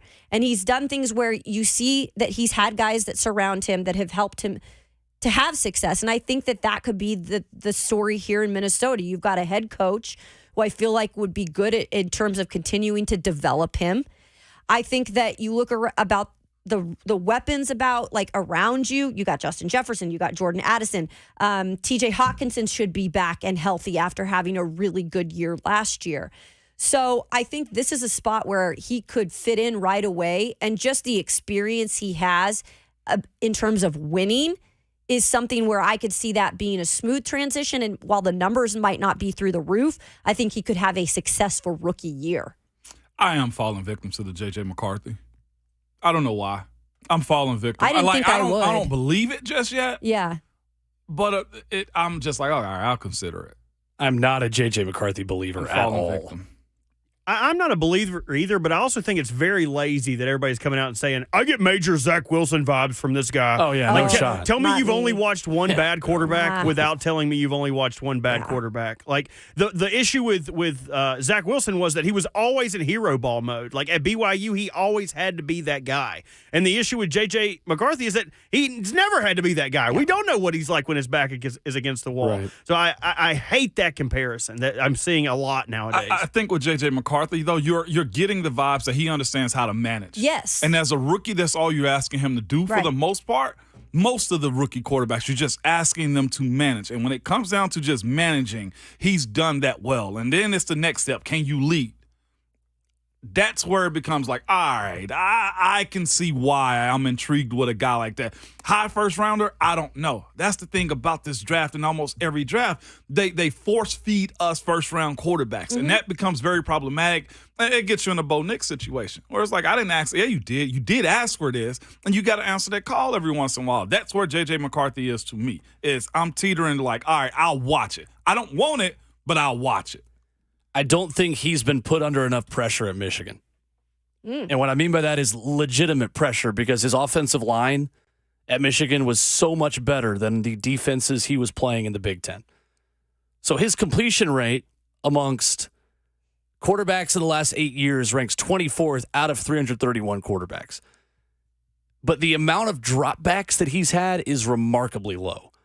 25.8 dropbacks per start. That ranks him 312th among 331 quarterbacks in the last 8 seasons, according to ESPN's Bill Connolly in this article he wrote yesterday. He's essentially Brock Purdy, if Brock Purdy didn't throw as much as he did in college. So he has a 2.5 touchdown to interception ratio, a scramble rate under 5%, a completion rate over 65%, and fewer than 35 dropbacks per game. That's Brock Purdy, or as Bill Connolly writes, a late career Tony Romo. He had so much time to throw at Michigan, 2.95 seconds. That was the average time it took an opponent to generate pressure on J.J. McCarthy. That is the lowest you will ever see, according to ESPN's Bill Connolly, for a pro prospect. I think when he realizes how much faster the decision-making has to be in the NFL versus what it was in college, I think he is going to have a tough time transitioning. I don't think he's the worst quarterback out of these four when you look at their whole careers. But I think when you look at what you need to be successful as a rookie, that clock is going to have to speed way up for J.J. McCarthy. I don't see him hitting the ground running and having the best rookie season, personally. And it depends on, again, who he lands with. I personally feel like, again, the Vikings could be a team where he can find that success. And they've never had, I guess, the type of quarterback who's going to, like, ooh and awe you. Like Kirk Cousins was that type of guy what could manage a game, and that sounds like a bad word to use. I feel like now word. I know, That's but I what feel they like everybody do. gives that a bad rep these days in football. But if you're winning games and you're able to do that because you've got other things around you, like a Brock Purdy. Now, Vikings don't have exactly what the 49ers have, but they do have weapons to, I think, set him up for success this year. What categorizes a playmaker versus a game manager? That's the next question. If we're going to have this discussion later, I guess, if the quarterback conversation comes up. Like, because simply throwing the ball and operating in the offense, that's managing the offense still. The risk of throwing into double coverage, does that make you a playmaker, or does that make you a risky quarterback too? Statistically, I think it's yards per completion. Yards per completion is one element of it. And that's where my answer is overwhelmingly Caleb Williams, of who has the best rookie season, is 11.5 yards per completion. Getting over that number, you're in Russell Wilson and Patrick Mahomes territory in college. And that is what separates Patrick Mahomes. When you talk about that sacks to pressure percentage, you're a playmaker when that's a low percentage and you're under pressure a lot, but you're not getting sacked a lot. I get that. Yep. The mobility aspect of it, the ability to throw on the run. Of recent draft prospects, only Kansas State's Skylar Thompson and Pitt's Kenny Pickett were anywhere close to how long it took Caleb Williams, on average, to throw, because he's extending the play so often. Now, there is a negative to that for me, because it's a lot more difficult to improvise and to get away from Micah Parsons than it is from insert Pac-12 edge rusher here, right? Like just the level of that would be the same in the SEC. I mean, that's the same for Jane Daniels. It's harder to prolong the play and have so long to throw. It took Caleb Williams an average of 3.19 seconds to throw the ball. That is near the top of any quarterback in the last 3 seasons because he's extending the play. He also threw a lot of passes right at or behind the line of scrimmage. 30.2% of Caleb Williams' passes were thrown at or behind the line of scrimmage, which also tells you that that number being so high is noteworthy. That number of how long it took for him to throw is significant because of how many throws were just immediate screens, bubble screen in the Lincoln Riley offense. I think that he is walking into an outstanding situation because he's got Keenan Allen, DJ Moore, likely a top 10 wide receiver pick with the Chicago Bears' 9th pick, or you go get your left tackle if you're Chicago. You talk about walking into the best situation. He's got a second-year right tackle in Darnell Wright. You've got a veteran wide receiver in Keenan Allen. DJ Moore was a 1,000-yard guy last year. I think it is way more simple than a lot of us make it sometimes. He's the best QB in the draft, walking into the best scenario. I think he's Rookie of the Year. I still don't believe in Caleb Williams. Why not? Never have. Don't think I ever will unless he proves it. I think. What do you mean by proving it, though? At the next level. What did he need to do to prove it more in college? Because when he didn't win, he showed weakness in terms of being able to emotionally handle situations, which then I think in turn hurt his overall team in certain situations. I know like his defense was not good, but the way that he handled losing, the way that he handled certain things like that, I just don't feel like that is going to translate to the next level when things go wrong, where he has to be the one that says, hey, yeah, I've got to take the blame. Because we all know the quarterback gets the blame in the NFL more than anybody, more than even college. And I just feel like in certain situations, Caleb Williams did not prove in college that he could handle the pressure. He still played well in certain situations with pressure, but it was just like the way he handled games, didn't speak to people. You can't do that in the NFL. You have to do all those things. So what if things don't go right for the few first games that he plays in? Even with weapons around you, there's no guarantees he's going to go right in and just ball out. I mean, it's a new level of football. Matt Eberflus is a new coach. That's different than Lincoln Riley. Like, that all has to work. And I think if he runs into issues, which I think there's going to be ebbs and flows early on in his career, and it's the Chicago Bears. We all know that they tend to mess things up sometimes, that when pressure comes on him, I still need to know that he can, like, bounce back at the next level. And I'm just a little bit worried that he could get in his own head in his career early on, and that could then in turn affect his play. I would rather have the quarterback with all the arm talent and teach him how to lose than have a quarterback who doesn't have the arm talent, who doesn't cry when he loses. Like, yeah. I think he is getting way too much heat for that. I question sometimes how much he loves the game. Yeah, I said it. I think he loves entertainment. I think he loves the limelight, the spotlight. But sometimes I do question how much he loves the actual game. 615-737-1045. Your phone calls on rookie QBs, Kyle and Ali, when we come back.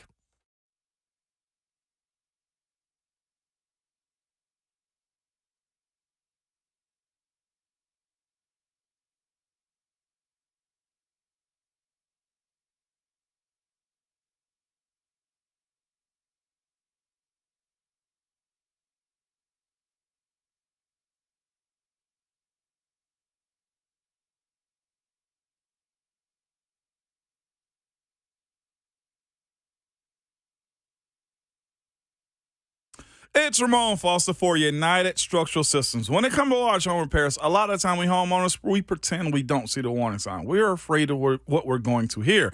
This is especially true with waterproofing and foundation repair. It could be something big that needs to be fixed right away, or a small problem now that'll become bigger later, or it could be nothing at all.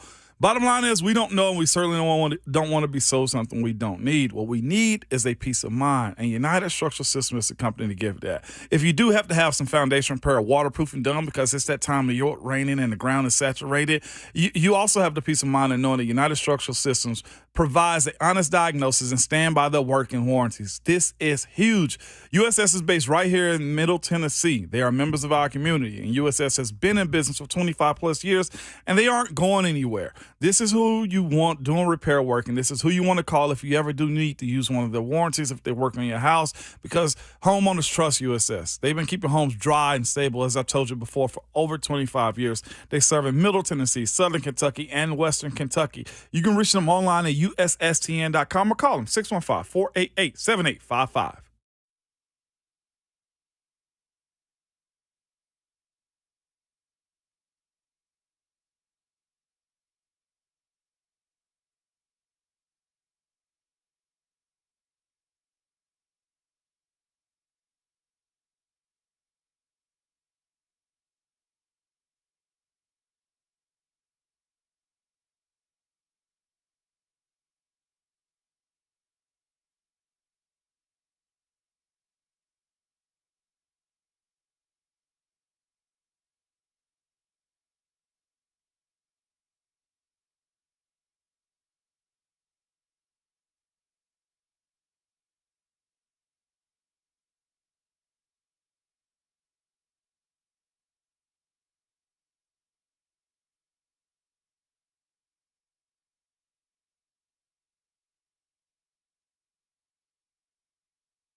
Ramon, Kayla, and Will, RKW is brewed by 8th and Rose, 615-737-1045. Which rookie quarterback will be best in 2024? You can vote on Twitter at Ramon, Kayla, Will. Caleb Williams with 36% of the vote leading the way. Drake May with second most at 23%. Jaden Daniels, 22%. And J.J. McCarthy at 20%. You can call in and tell us why. 615-737-1045. Kyle in Shelbyville leads us off. What's up, Kyle? Good morning, guys. Good morning. Morning. I heard the talks about South Carolina being the rednecks of the southern states over there. No, I'm from Hickman County. Y'all want to talk about rednecks? I'm just saying. I'm proud from where I'm at, but I mean, it earned its name. So We love Hickman County. Hey, own it right there, man. That's what I'm talking about. Own your sector. You understand me, man? That's beautiful. Hey, they're listening, and I got to represent now. Yeah, that's just like me. I'm from Lauderdale County. Hey, we are who we are down there, too. You feel me? I understand that. That's all love. I get it. Small town love. All right, but the quarterback, I think I'm not buying J.J. McCarthy. I think it's just a little hype. He's cute. We can sell tickets. He's a good little guy. I would like to see the Raiders try to trade up with us to get him, just to put some pressure on him. They got Gardner Minshew. He's nobody's future. Let him learn behind him for a year, see what you really got, and plug him in. What do y'all think about that? Not bad. Appreciate it, Kyle. Yeah. I don't dislike that. I don't think Gardner's like you said. I don't think he's the future starter for somebody long term. He's a But bridge. I think he's a bridge, and I think he's learned enough in this league to be able to kind of help somebody like that. I don't think J.J. McCarthy, in terms of the maturing side, needs much help with that. But just being able to sit for a minute and then possibly, if Gardner got hurt or whatever, maybe he could at that point come in and be able to have a little bit more success. But it's not a bad idea. Yeah. Ali in Nashville next up. What's up, Ali? What's up, guys? How are y'all? Good Great. morning, Ali. All right. You guys might call me crazy after what I'm about to say. Caleb Williams will be a bust in the NFL. Why? One, I agree completely with Kayla. His emotional aspect of it, this man gonna go cry after he gets his butt kicked by the Cowboys, and gets sacked by the Cowboys a couple of times. Yeah. Two, Chicago is where young quarterbacks go to die. How many young quarterbacks have went to Chicago that have had so much potential, especially Ohio State great Justin Fields, that have went into the Bears situation and have failed? Do we really have full-on confidence in the Bears coaching staff that they can develop Caleb Williams into a all-pro NFL quarterback? Not really, because they haven't really proved it, and it's been a mess. With all the talent that Chicago has, the coaching staff is going to find a way to mess that up. Even with Keenan Allen, DJ Moore, and Robadunze, maybe? I think there are plenty of quarterbacks that'd be successful under those three. Keenan Allen, for example, last year was a great year, but hasn't he been injury-prone most of his career the past few years? Keenan had his best year last year. And secondly, as much as this makes me my blood boil, I think J.J. McCarthy, if he goes to Minnesota with Justin Jefferson, Jordan Addison, and Aaron Jones, he might be the best quarterback out of this class. So let me ask you guys this: when it comes down to Caleb, real quick, is it because you just don't like his actions? Because I think you don't he's like a his talent. play? I've said because this numerous times. everybody He's mentions him talented crying player. to his parents, and I listen. We just talked about. Hold on. I'm just gonna say. I know where you're going with this. Hold up. No. Do you dislike his actions? Because there's two folds to this. Because in sports world, people love people that show emotions, but they hate when Caleb Williams does it. People love when folks show emotions, but they hate when Angel Reese do it. People love when you show emotions, but they hate when Flajay Johnson or somebody like that does it. To me, we're talking about a guy who lost to a team 2 times, 2 years in a row, and it was on him to go win it, right? And it's to me, he's polarizing. Yes, he is. The nails, I get all of that. But we judging him on his play, or we judging him on his actions? Because I need to separate the two. Well, guess what? When you go to the next level and you have to be the leader of a team that has not had success, that it's the NFL, it is not USC. And as much as people want to say, like, he was successful in college, and he went to USC. He played in a level of football, and I'm going to say it myself because I'm from the damn Pac-12, but it's not on the level of other conferences. It's not the Big Ten. It's not the SEC. And what I'm saying is, when it's not the emotions necessarily that has always got me, it's the being a leader and being able to do things like speaking to the media. Like, you can't even do that because you just lost a game. Well, you don't have a choice at the next level. Like, you're going to have to get up in front and deal with whatever you're dealing with after a game, and you're going to have to speak. And for me, like, that can get in your head. And when it's at the next level and that's getting in your head, your emotions then do start to affect your play. And while it necessarily didn't affect his play at that level, Ramon, I'm just saying it could affect your play when it's up another level in the NFL. And it's not the same. You're not cradled in the NFL. But my issue with that statement is it didn't affect his play. It affected his emotions after the game. When it comes down to him making plays, he did that. I'm not pro or against Caleb Williams. I'm just looking at his body of work. Sure. His body of work suggests that he is that good. And if you don't like his emotions, heck, there's been numerous players that, I mean, again, the way the LA media, I'm sure is a lot like a lot of other toxic places. Like, they have bashed him. So I would probably be sideways with some of the media too. We're talking about his relationship with the media. That's different from his relationship on the field with his teammates. And that's where it becomes problematic because a lot of folks don't like him, it seems like, because of his actions. And to me, I think that is an unfair assessment. And yes, he will have to deal with that. Chicago has a top 5 market. They will come at him. They're looking for him to be the savior. My thing is this, though. He make plays. And now after the game, like, it's been so many other situations where guys have cried. Guys have had bad takes in the college. We just heard Bo Nix earlier talk about what that pressure does to him. And he expressed that, and nobody better than I to it, really. And that's where it becomes problematic to me. Is he better than Michael Penix Jr.? Yes. Is he better than Bo Nix? Yes. Is he better than J.J. McCarthy? Yes. And those dudes, they can't even really hold his back pocket on his jeans.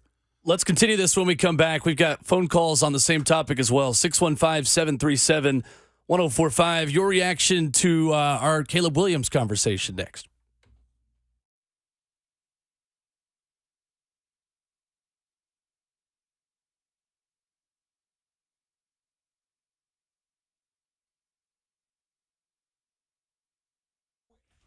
Hey, it's Kayla Anderson with QC Kinetics. The future of medicine is here, and it is QC Kinetics. QC is the nation's leader in the most exciting revolution in pain management that we have seen in decades, regenerative medicine. So if you're tired of achy joints, if you're tired of joint pain and it's keeping you from doing what you love to do, you need to call QC Kinetics now. Surgery, steroids, drugs, they are no longer your best options.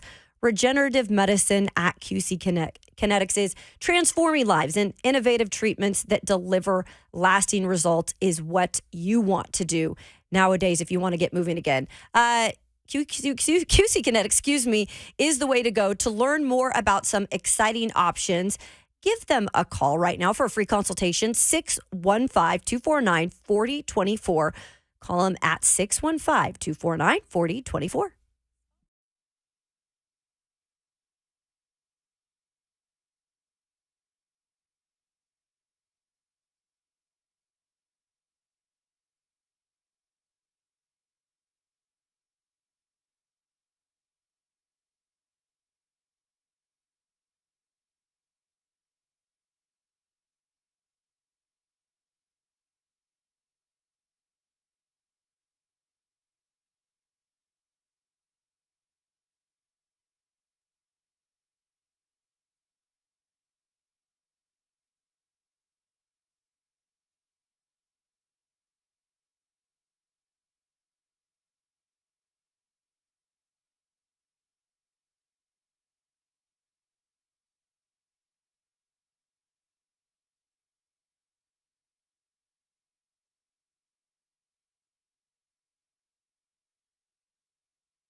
801. Good morning from the 104.5 The Zone Studios. I am Robert Walsh. A game that lived up to all the hype last night.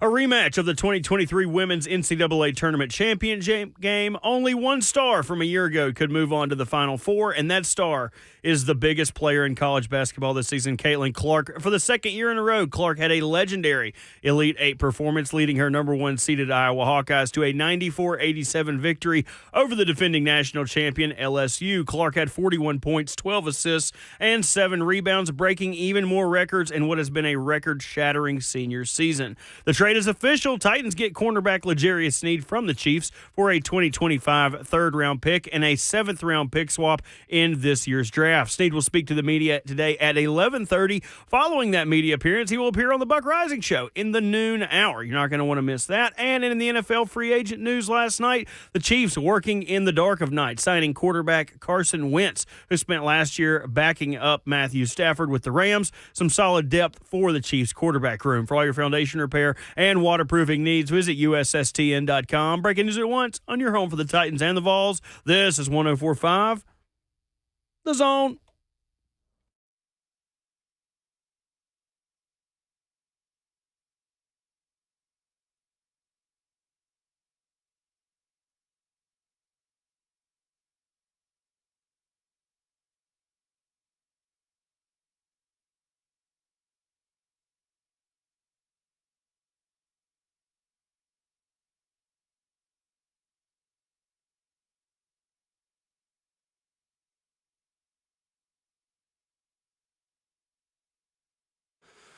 Tuesday morning rolls on into the second half. Hour number 3 starts right now on Ramon, Kayla, and Will. RKW is available on all podcast platforms, Apple Podcasts, Spotify, 1045thezone.com. That's where you hear every interview and every second of our takes, your reaction, and all of the foolishness. Hit the subscribe button while you are there, and hit the subscribe button if you're watching on YouTube as well. That is where the F&M Bank chat is wide open. YouTube, Twitter, Facebook Live, or Twitch. Twitch, please. 615-737-1045 is our number. Coming up today on The Zone, L'Jarius Sneed speaks for the media at 11:30 and then talks with Buck Rising in the noon hour after he meets with all of the Big J and lowercase j journalists. There you go. No doubt. Excited for it. We gotta give away real quick, good people, before we. Oh, take is this these what you're calls and preparing? It's your continue our time. Conversations. My time. It is time for Ramon Foster to take over. Can we get the announcing horns, Bert? That's too much. Oh, it's even get better. music. You have the keyword? Hey, yeah, I got the keyword. What are you talking about, man? Here we go. Send up my tune, man. There we go. Calling all Swifties. Start, okay? Start picking out your Eras outfit and making those friendship bracelets because we just might fulfill your wildest dreams with our Tay-Tay Flyaway. Tay-Tay Flyaway, I love that. You and your bestie could win one of 3 trips to see Taylor Swift on the Eras Tour this fall, including, hear me out, round trip air, bam, 2 nights hotel, boom, $500 of spending cash, a.k.a. walking around money, and 2 of the hottest tickets on the planet. Text the national keyword SWIFT, SWIFT, to 95819 now to enter for your chance to win. Turn it up, Bert.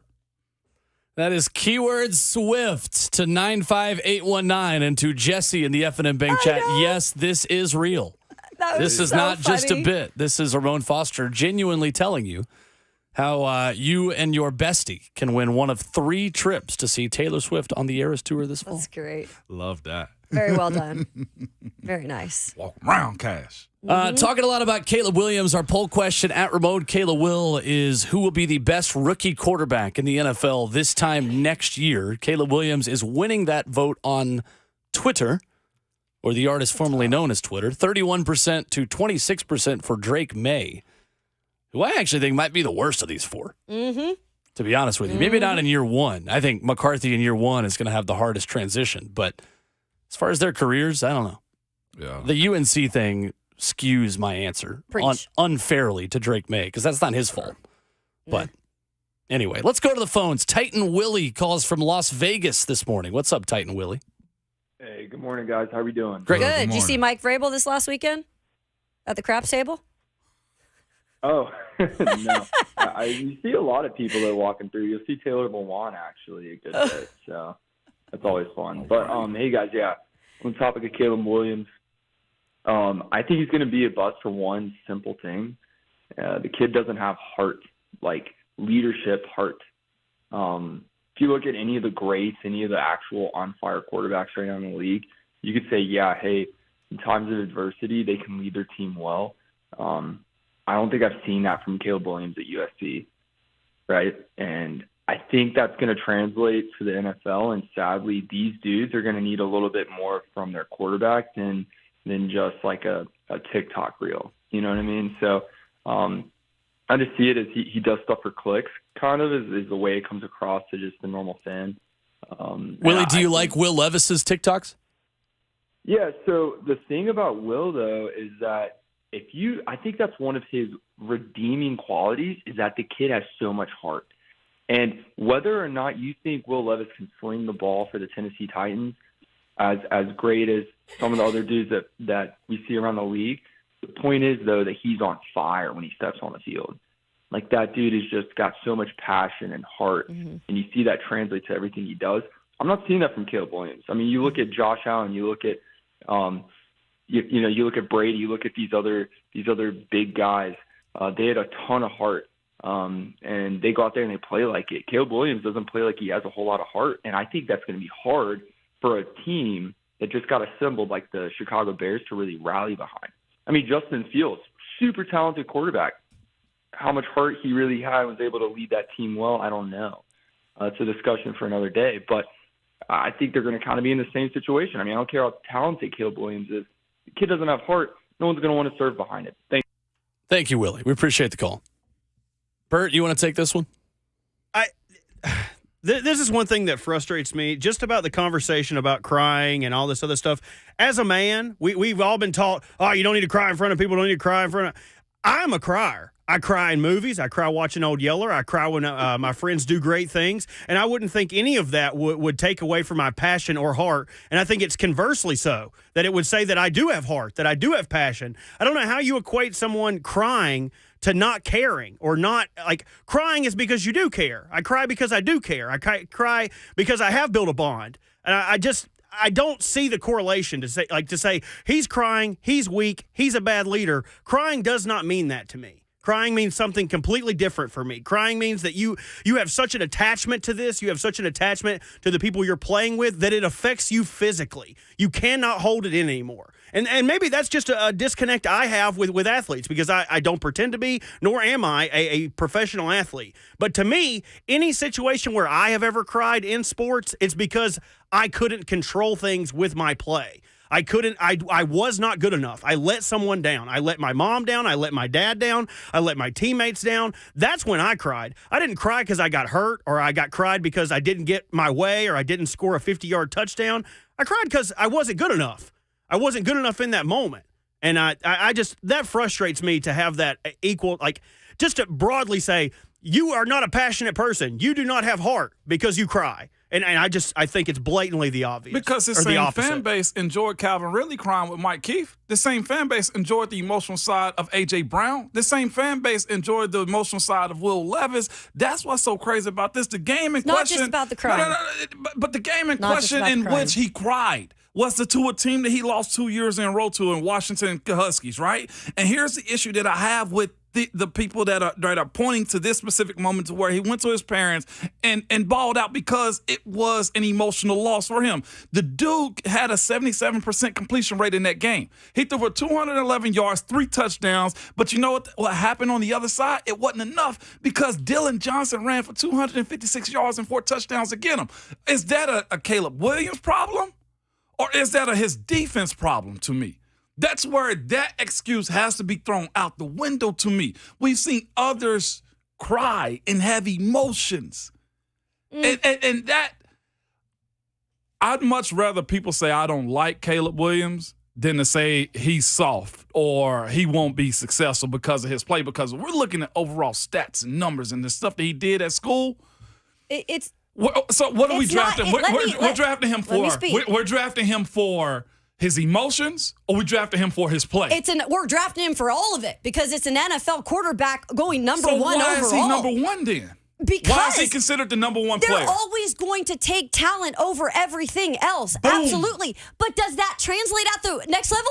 No. Oh, it's a 50-50. Look at all the USC It's always a quarterbacks. 50-50. Look at It's all the always a USC 50-50% quarterbacks who completion. have been drafted in the last several years who have been busts. Okay, Because but they were they're touted not as him. the talented. So and what did Matt Leinart go that's to? fine. Who did he go to? Arizona, a Yeah. downtrodden place. They did not have the weapons that they have right now. You look at the way he's surrounded. You are as good as your weapons in the NFL. The Chicago has set him up. But that's with also been a weapons. team that's had major issues, and Matt Eberflus, we're not still convinced 100% that he's So the we guy. can say the same thing about Brian Callahan here being the coach for the Titans then, because the coaches here haven't been all that successful. You get 1-2 years of success, and that means Brian Callahan is going to But be Brian out too. Callahan was helping build a quarterback over there that was successful. Yeah, he has had success And with building they've quarterbacks. also Matt Eberflus has not. They got rid of Justin Fields after just a few years. But they also He's have still a on new his offensive rookie deal. coordinator too.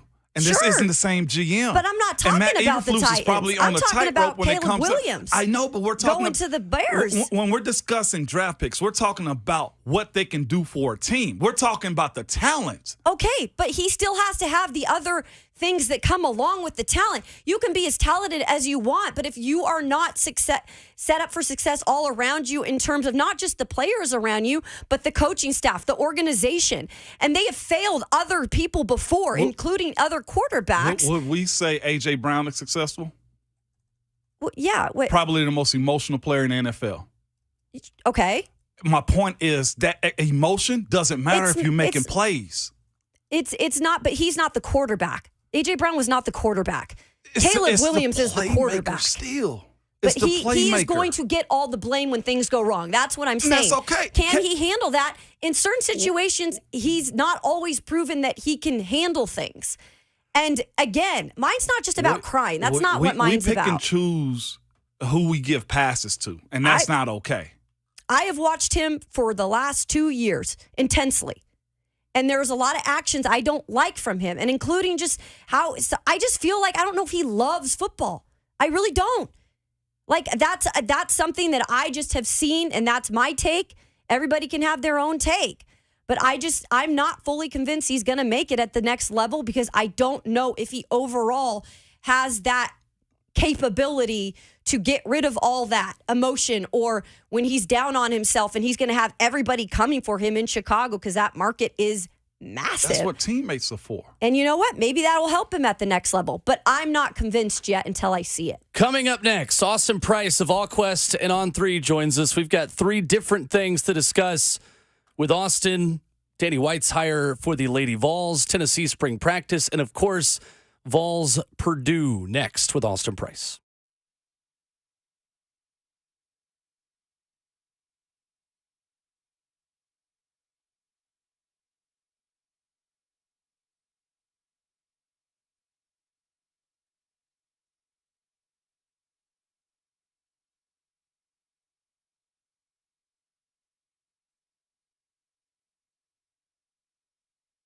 Hey, it's Kayla and Ramon with Window Nation, and it is that time. Maybe not today because we're going to have some storms.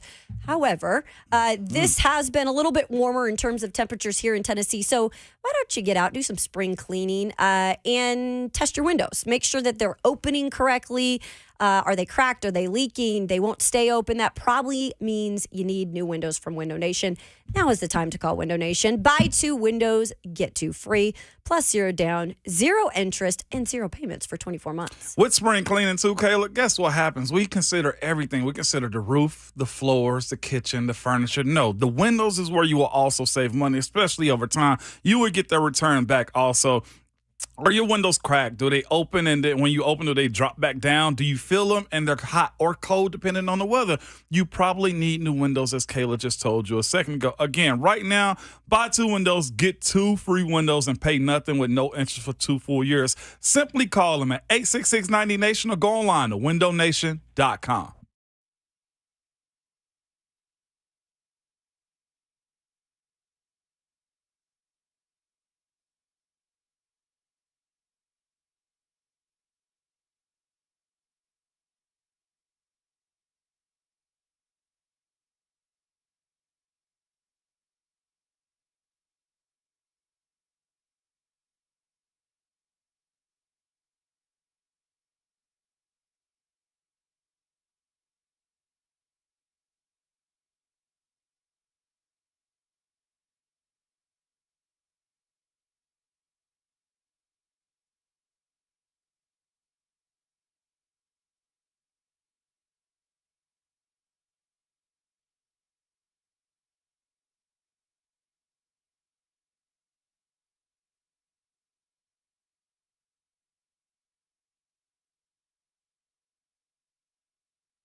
8:20 on Tuesdays means it is time to talk to Austin.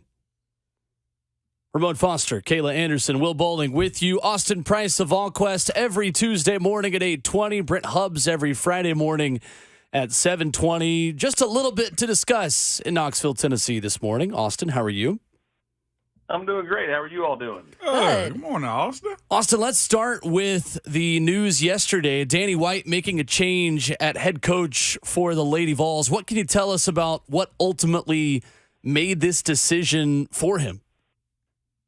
Well, I think, a month ago, I don't think this was happening. I'm not even sure 2 weeks ago this was happening. I just think that this kind of, when Danny White started to, kind of do a deeper dive into, just some things in the program. And I mean, like, just from a recruiting standpoint. I think that's where Coach Harper, she is as sweet a person as you'll ever meet, loves Tennessee, to the end.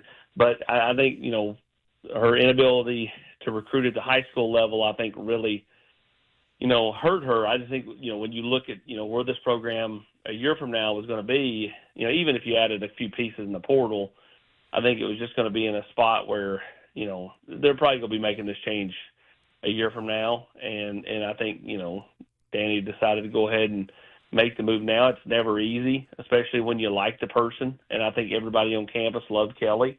But I think, for the program, for the long-term play here, I think, that was the kind of the decision that was made, and, they decided to go in that direction. I don't think it was any one particular thing, but I do think that the recruiting piece of this was something that probably did hurt her a little bit.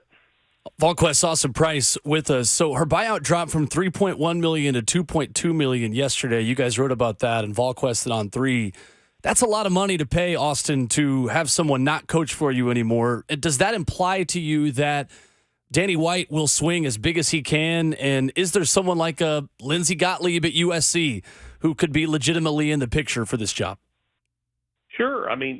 Listen, the Lady Vol brand carries so much weight out there. And I know that, the program's not been to a Final Four since Pat and, all that, but it still is arguably the biggest brand in women's basketball in UConn. And so I think with today's transfer portal era, the NIL era, you have a chance to flip things really quick. And if you look at LSU, potentially with Reese being gone, they won't be as good, right? South Carolina loses a lot. Caitlin Clark's gone from Iowa. UConn is still good. They're going to the Final Four, but they're not dominant like they used to be. Like, there's a path here to flip this thing, right? And so I think, making the right hire, goes a long way, to flipping things. And let's face it, if we're sitting here a year from now and the Lady Vols have overhauled the roster, they got a new coach, and they're in the Elite Eight or the Final Four, and they went further than, this previous staff did in their time here, it looks like the right move. And it'll be another, playing chess over checkers moment for Danny White. So, I think, Danny White is one that, he has hired up-and-comers like a Nate Oates when he was at Buffalo, right? And he's made the right hire with Josh Heupel when he was here. Doesn't mean he'll go off the grid and try to go with an up-and-comer like Miller from Grand Canyon. Doesn't mean that he'll go with Gottlieb, who's kind of a hot name out there at USC. I just think he's going to try to find the best fit for the program, and that doesn't necessarily mean staying inside the Lady Vol family. Will they call Carol Lawson? Yeah, maybe. But I think ultimately this is going to be Danny White's decision, and whichever path he decides to go, I think he's earned the right to. At this point, he's basically pulled all the right strings. So, kind of let's see where this thing goes. Austin Price with us this morning, VolQuest on 3. Austin, when it comes down to the hiring and firings, man, I'm of the mindset when a new AD comes in, Danny White or any other university around the United States, that you got to win quick if you are, a seated coach or you get moved out. Is this a common trend when it comes down to that type of move being made, as far as he's not attached to Kelly or he wasn't attached to Tony, but they win, or Coach Barnes? Is that common? I don't think he wants to make that. I didn't think he wanted to make this move. In fact, I'm telling you, I think a month ago, I don't think he was planning on making it. I don't think he was planning on making it 2 weeks ago. I think this boiled down to, the more he kind of talked to people in and around the program, the more he kind of looked at the overall kind of trajectory of everything. He decided, in the last, 4 or 5 days, this felt like the right move. I don't think this was something where, like if she had won against NC State, made the Sweet 16 and got eliminated, is she here? I don't know. I mean, I think that he did more of a deep dive on the trajectory of everything. So I don't think it's a hard and fast rule, Ramon. Sure. I mean, if you're a sitting coach and a new AD comes in, it behooves you to win. But in some sports, I don't think coaches, like football, much quicker trigger. Basketball, not as quick, but still pretty quick trigger. If you get to the golf team, I don't think anybody's getting rid of Brendan Webb if he finishes 10th in his next golf tournament. I mean, Like it's a little bit different. And with the Lady Vols, they have 8 national titles, and they have 35 combined SEC championships between the tournament and the regular season. There's such a aura there. You played in a time when Pat Summitt was the coach, Ramon. So, you understand that Thompson Bowling used to have a lot of crowds that were big. Sometimes full. Even when it wasn't full, it was really impressive. In recent years, it's been anything but when you talk about the attendance over there at the Food City Center. With how the SEC and just college sports in general, the deals that are being made with the big TV networks somewhat set you up for a payday. Austin, if I was to ask you a number that will be able to pull any coach from the West Coast to up north to another SEC team, what is that dollar amount that gets you the coach that you want to have that changes Lady Vols program around? Well, I think it depends on how big are you going. Let's say you get Dawn Staley. That's going to take you probably $5 million. To pry her away. But I do think again, you're now two full coaches removed from Pat Summitt, and I do think for a lot of coaches, they think Tennessee, oh man, I can be the person that kind of re-solidifies Tennessee's greatness. For Josh Heupel, you don't think he takes pride in getting Tennessee to an Orange Bowl, winning 11 games for the first time in 15 years? There's a lot of pride there. There's a lot of pride there for Danny White to be able to say, I'm the AD when all this stuff's going on. But when the Lady Vols kind of become the Lady Vols again, so to speak. I think for coaches out there, I think it's a very attractive job with great facilities, and it's one that I think, depending on who you go after and depending on how much you want to spend. Do you really want to spend that much money on, I'm talking about the Staley move, and I don't think they're going that route. I'm just using her as the example. Do you want to go that high? I think you can get a quality coach for, half of that. They can flip this thing around and have Tennessee back in the Final Four for the first time in, a while. Austin Price of VolQuest joining us now on RKW. Let's switch it over to the men's side, and just interested to get your take from the game over the weekend with Purdue, and just the take overall for this season with Rick Barnes and what he did with his team. Well, it's not a disappointment. Tennessee was a 2 seed. That means they were pegged to go to at least the Elite Eight. They did. Their draw was tough. Wouldn't you have loved to have been playing NC State? And I know they're hot and they're going to the Final Four, and congrats to them. Or playing Clemson, or playing someone else, right? Purdue, and Zach Edey is such a tough matchup. And the way they call the game, he's good enough without being given, kind of like carte blanche to just throw people around like you're in a WWE cage match. They called him for one foul. The one foul, he pushed the guy out of bounds, extended his arms, and then threw his hands up, what? The whistle blew? Again, Zach Edey is good. He's a great player. He doesn't need the additional help. But Tennessee left it all out on the court. Dalton Connect was fantastic. What a way for him to go out. 37 points. The guy was unbelievable. will be beloved here forever. Whenever his playing career is done, and he's looking like he'll be a lottery pick in the NBA draft when it comes around in June, he'll be able to come back here, and people will hold him in reverence, like they do Ramon Foster.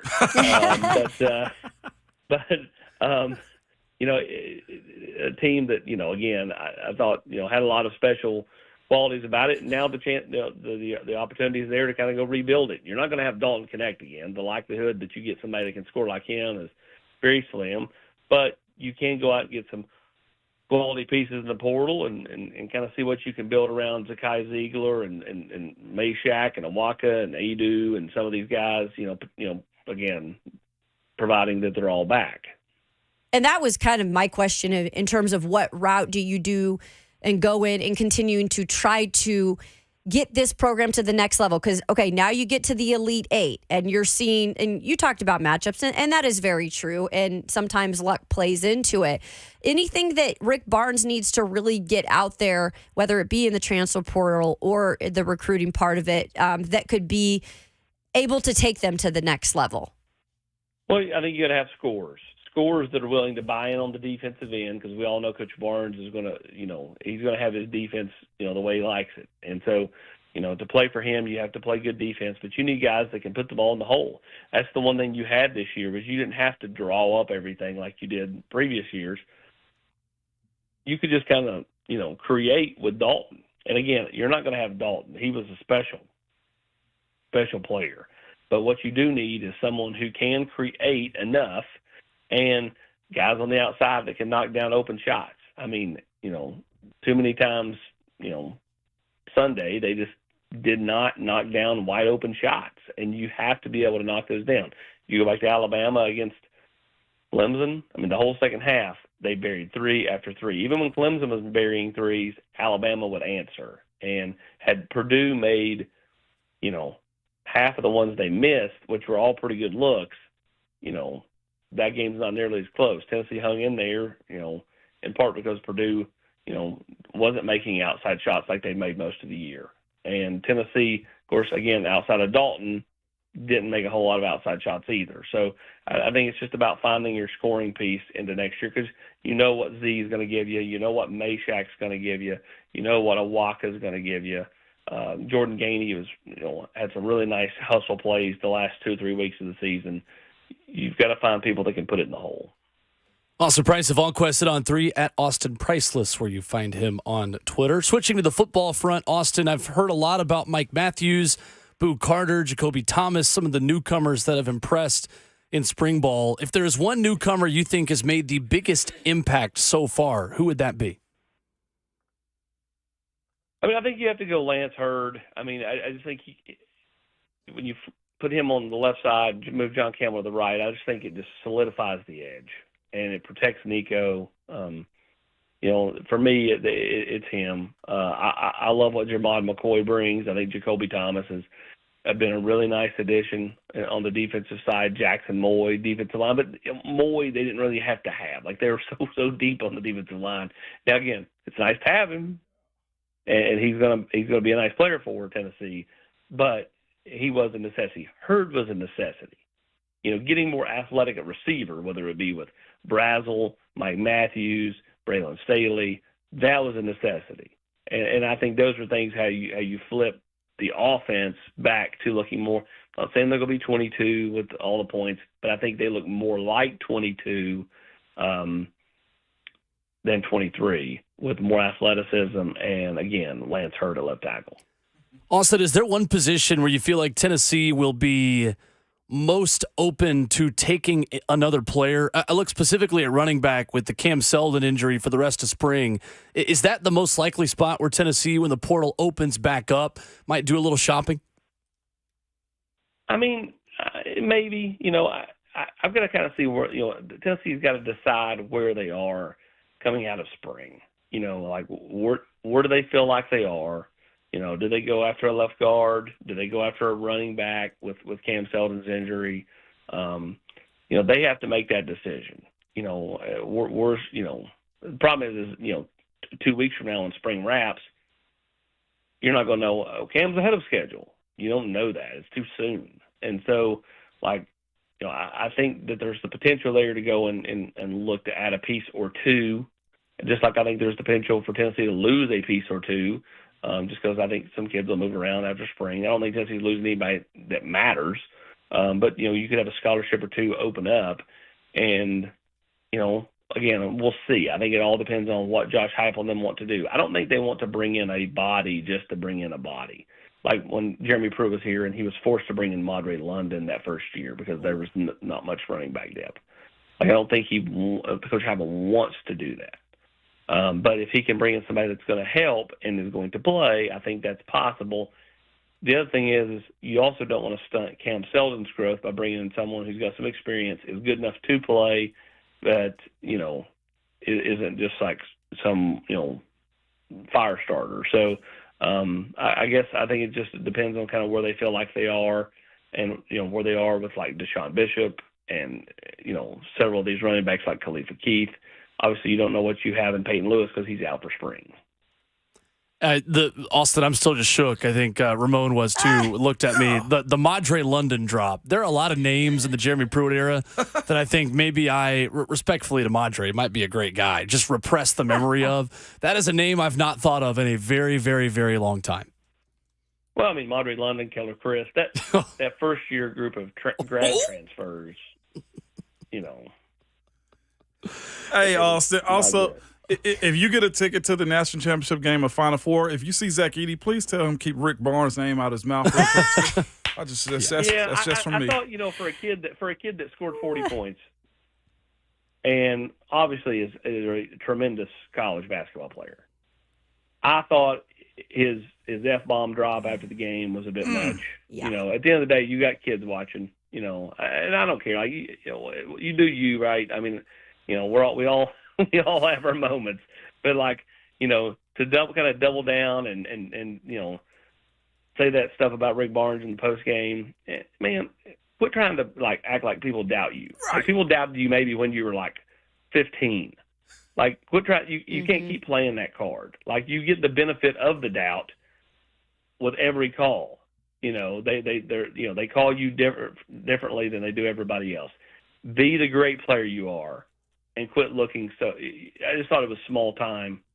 Again, Rick Barnes he's an adult, 1 and 2. I don't think he would ever go down that road because at the end of the day, every school has to make a decision on recruits they go after. Maybe he just wasn't a fit for what Coach Barnes wants to do. Well, we never overlook our conversations with Austin Price. Tuesdays on Ramon, Kayla, and Will at Austin Priceless, where you follow him on Twitter. Great stuff as always, Austin. Thank you.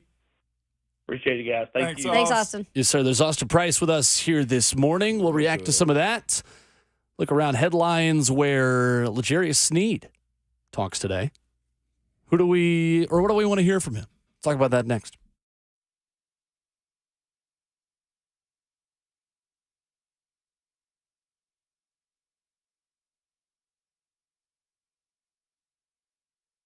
Man, it's time to get a jump on that spring cleaning and transform your home into an oasis of calm with Artisan Custom Closets. Say goodbye to clutter and hello to custom storage solutions that are made to suit you, your style, and most importantly, that budget, okay? If you're tired of an unorganized chaos in your closet, garage, or office, let the expert designers at Artisan Custom Closets help you get organized in any space in your home, from walk-in closets to pantries, garages, or laundry rooms. Artisan Custom Closets, they are local, not a big chain business. Not only is it local, but the products are manufactured in the Southeast. And it's not a cookie cutter items, but a customized to your home. So start with your free in-house consultation and take advantage of the multiple financing options to making getting organized easier than ever. Schedule your consultation now to bring some calm and get organized. You can call them at 615-800-2199 or visit them at artisancustomclosets.com to book your appointment.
Tuesday morning, wrap it up. Hour number 3 on RKW, brewed by 8th and Roast. Ramon, Kayla, and Will. 615-737-1045. How you jump in? Give you a recap of what you missed on the show so far. Coming up in 15 minutes. A lot of Kayla Williams, a lot of women's hoops.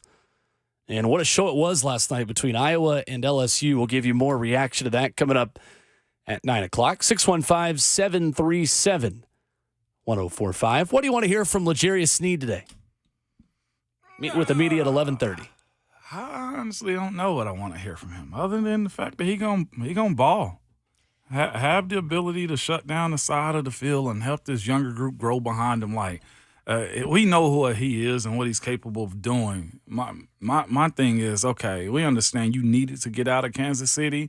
It's great for you to be here for this team, and your sustainability of being a playmaker for this squad, man, is all that I really care about when it comes down to it, because the dust is settled now.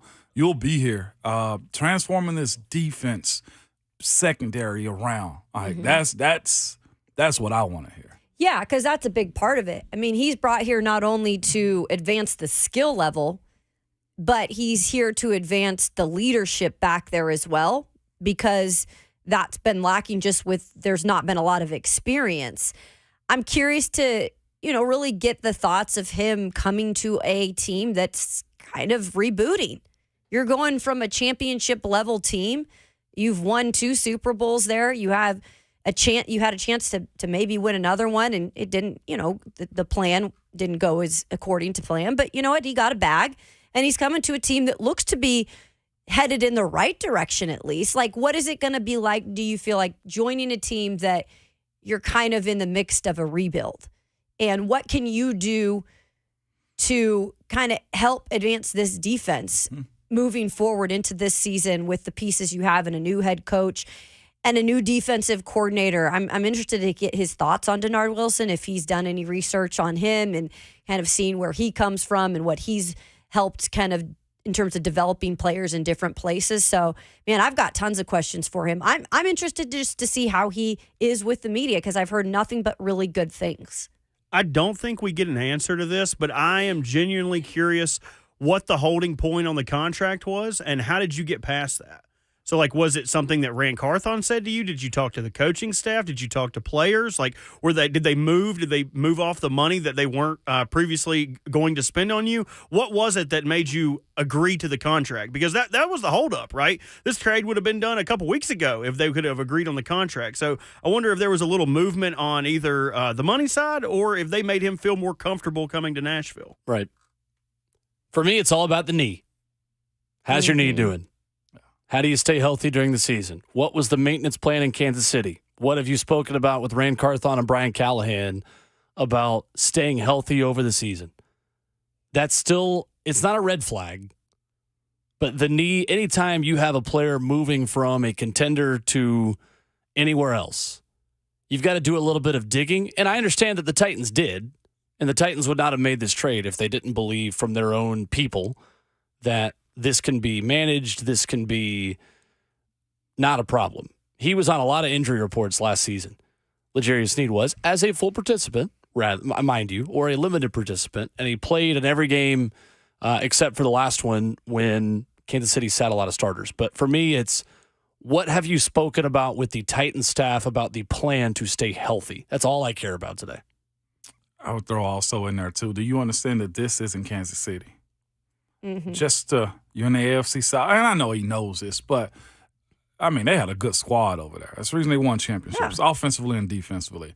Are you in a good place to help rebuild it? Are you in a good place to know that there may be some struggle? Are you in a good place to know that you got Jeff and some other guys? You know what I'm saying? And you got to throw Harold in there, and do you understand that you don't have a linebacker core the way you did over in Kansas City? Those are the understanding of, hey, you're right, you're going to have to get a little bit more dirty over here. And that's his style of play anyway. I ain't denying that, that he knows and understands that. You don't want to come here. And yes, I said want to come here unless you know what you're stacked up against. And was he sold on the ability of Coach Callahan and Denard Wilson and Rand Carthon that, hey, you can be a part of what moves us into a different projection, a different trajectory for years to come?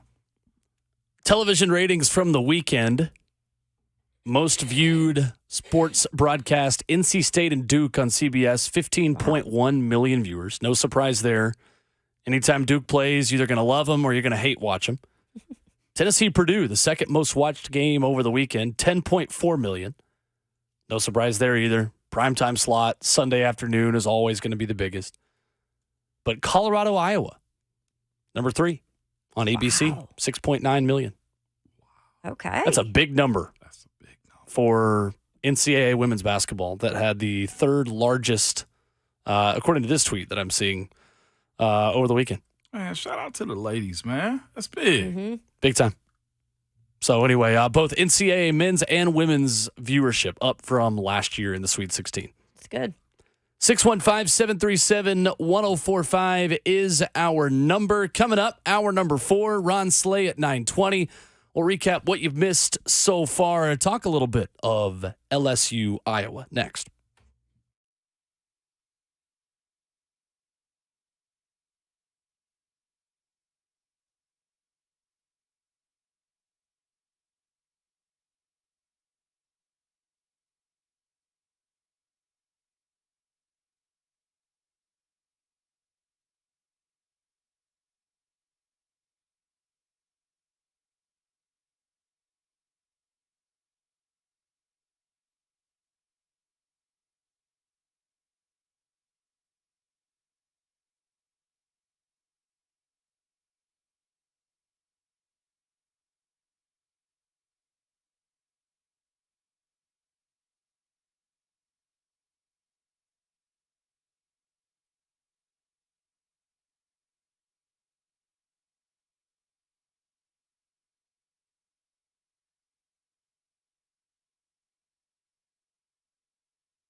Notice a lack of motivation and drive, have weight gain and loss of muscle mass. These could all be signs of low testosterone levels. At Low T Center, they make it easy to get your levels checked. It's just a simple blood test, and with their on-site lab, you get your results back in about 25 minutes.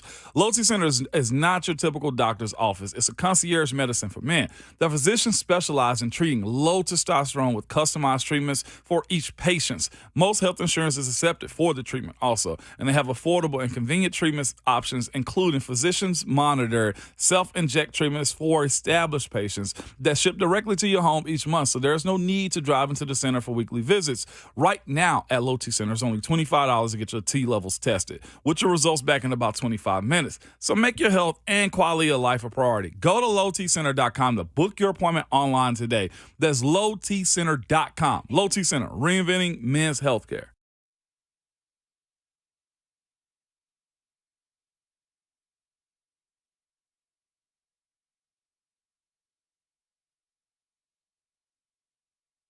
The guaranteed offer is the easiest way to sell your home. It's really simple. We bring you an all-cash offer. You close in as little as 21 days. No home inspections, no lock boxes, no open houses. Go to markspain.com to get a guaranteed offer and start packing.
What's going on? Good morning. 9 o'clock from the 104.5 The Zone Studios.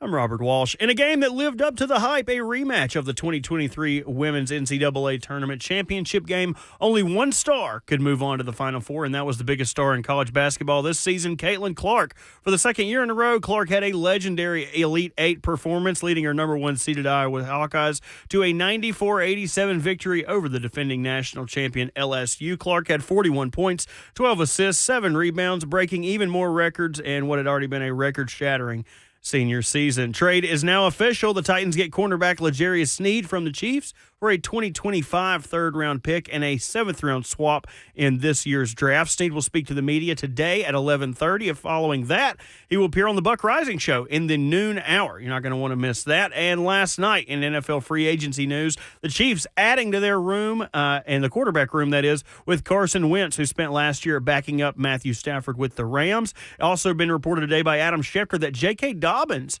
is visiting the Chiefs, so looking for some depth in the quarterback and running back room. For all your foundation repair and waterproofing needs, visit USSTN.com. Breaking news at once on your home for the Titans and the Vols. This is 104.5 The Zone.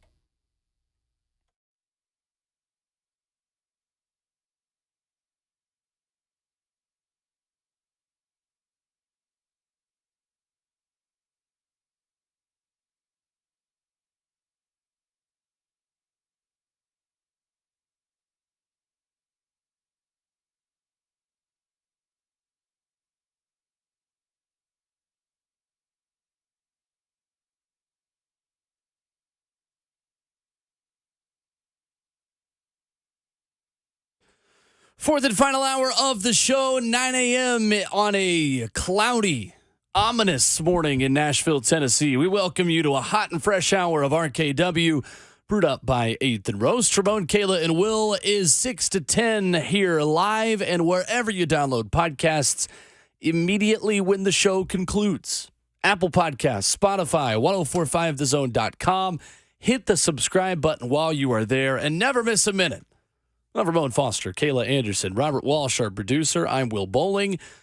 And in 15 minutes, Ron Slay of 3HL and SEC Network joins the discussion. Nobody is working harder than that man, period. But especially when he is shaking so many babies and kissing so many hands as he was over the weekend in Detroit. He was everywhere. And he's going to be here in 20 minutes. Is his voice back? I heard he lost a voice. Oh, yeah. Yeah. I told him, I'm going to be real. I told him to stay home. You I was did? like, dog, you need to be cool. And I went over to the house to see him yesterday. My brother Nardo's in town. So we went over to Ron's for a second. And I kept telling him, like, yeah, we got to get back to Hendersonville. I got to pick up Miles. And he said, he called me like 30 minutes after. He's like, why? I see why you were saying you had to leave. He was like, it's 1:30. He was like, I didn't realize it was after 1 o'clock. I'm like, yeah.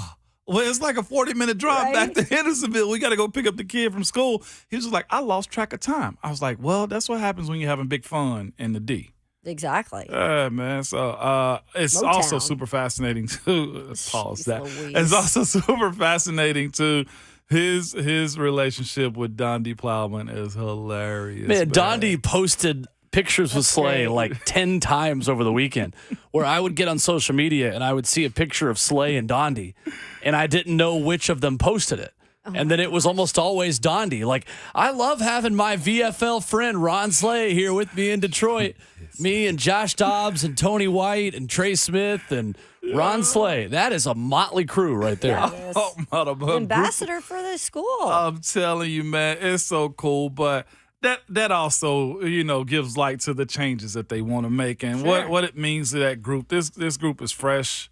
As far as the leadership that's there from the president to the chancellor to the AD, there's a standard. I think that if you're a fan of the Vols or if you hate Vols fans too, you got to somewhat recognize what it is when it comes down to changing and wanting to win. So, and it's not just on the field. It's academics and everything else, man. Don't get me started about the university I went to.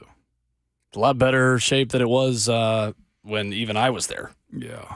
Not that long ago. Our poll question this morning has a new leader. At Ramon Kayla Will, which QB will have the best rookie season? Jaden Daniels, 30.3%. There you go. To Caleb Williams, 29.9%.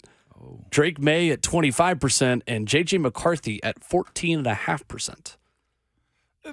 Drake May's kind of like, J.J. McCarthy's a lot like Kayla's, opening for the show. I mean, it's fine. Like, that's how you feel about J.J. McCarthy, you know what I'm saying? To me, that's how I feel. It's like, he's fine. What you're going to ask him to do? You put him in Minnesota around that band of misfits that they have up there, and I say that tongue in cheek. But you think success because you're not gonna ask him to do much. What is he gonna do? What is playmaking? Like I said, that's a different conversation we have too. What makes you a game manager versus what makes you a playmaker? And you gave a couple stats earlier, Will, on what separates one from the other. That's a deeper conversation. I guess as closer we get to the actual draft. But that word game manager or manager and all those types of things, like, it's not a black eye. That's what I was trying to tell you earlier, Kayla. It's like, it's not a black eye to say game manager. It's not. Most rookies will be that anyway. Your ability to be more than a game manager comes down to the risk you're willing to take, how much exposure you're willing to give yourself. And the other component of it is, too, how much you use your legs or don't use your legs, how much you hold onto the ball and scramble. And honestly, do you actually complete the pass? Right. Yeah, and look, we don't even know in terms of where these quarterbacks go, besides Caleb Williams, which we're kind of assuming is going to the Bears. Other than that, it's not 100% where these other guys are going. And I think that is a really big part of the puzzle of where these guys end up, how that can set them up for that success. I think Rhett Bryan said when he came on the show and we were talking about quarterbacks on that Wednesday, he said, look, if J.J. McCarthy goes to Minnesota, I can see him having more success than maybe if he went to New England right away, right out of the gates. And, that makes sense with what's around you. Or in that case, in New England, what's not around you right now. And also, how much of a leash the coaches get, too. Yeah. You look at Dan Quinn, Gerard Mayo, who else was hired in this new cycle that needs a quarterback? Chicago situation. Like, how much of a leash do you get? Raiders? When it comes down to, how you coach those guys up, is year one going to be rocky or not? Because with most rookie quarterbacks, you're in a position to where it's not going to be what Houston was. I mean, even with Trevor Lawrence and Urban Meyer. I mean, there's still growth to be had. Rob in Virginia here to chime in on the Caleb Williams discussion, 615-737-1045. Good morning, Rob. Good morning, fellas. How y'all doing this morning? Good morning. Look, Ramon, I love you to death, man, but I got to go with Kayla on this one, Jack. Got to go with her. Look, Caleb ain't proven himself for nothing yet, man. He ain't won a national championship. He got a good arm. He got everything going for him and everything else. But I tell you what, when Kayla said that she thinks there's a little bit more going on than football, I agree with her because you ain't never going to see nobody on national TV go jumping in my mom crying like that. It just don't seem right, man. It don't seem right. It seems like a little bit more for show for me than anything else. Thank you, Rob. Appreciate the call. The question I have on that is, do we think Tim Tebow is a good leader? Football aside, is Tim Tebow a good leader? I think he's a good leader. He had the same crying after games at Florida multiple times. Was he a success in the NFL? That's not what I'm asking. I'm asking, is he a good leader?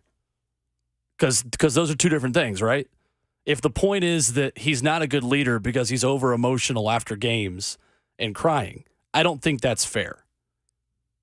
Regardless of talent and arm talent, if that is the one question about leadership, I think that looks different for everyone. And unless you are in that locker room on USC's team, I agree, he is unproven. I don't think we know one way or another how good of a leader he is unless we're playing left tackle or we're playing wide receiver. Like, not what's said in the media, not what's not said in the media. Like, in the locker room behind closed doors, to me, is where you find out what a leader is. And that defense could not stop a nosebleed. It could not. I went back and looked at his other games at college, too, the UCLA game. Again, he had a good game, 31-42, 384 yards, 1 touchdown, 1 interception. Ethan Garbers also had 3 touchdowns, but he 18 for 31 with 155. When you look at the rushing, like There's a lot. Do we have more calls right now? No. We do not. Okay. But my thing is this. Patrick Mahomes never won a natty. Tim Tebow did, and he floundered out. You look at Josh Allen coming from a small school. He never won a natty. There's a lot of guys that you just got to look at and say, what is the body of work? I get what you're saying. This is one of those topics where it's just like, is it the fingernails or was it the crime? I just say, like, there's a lot that says he's number one overall. There's a lot that comes with it. There's the pressure that comes with it, and the expectations are extremely high. And there's just been so many things in the past over the last 2 years at USC besides the winning, because I've been the first to say he is talented. I'm not saying he's not talented, but when you get to the next level and you're number one overall and you're going to a team that has struggled to develop players, still is a little bit questionable if Matt Eberflus is really going to be the guy moving forward as a head coach. There's so many other things that come along with that I just don't know if he's going to be able to be that guy, at least right away, but they're expecting him to be that guy right away.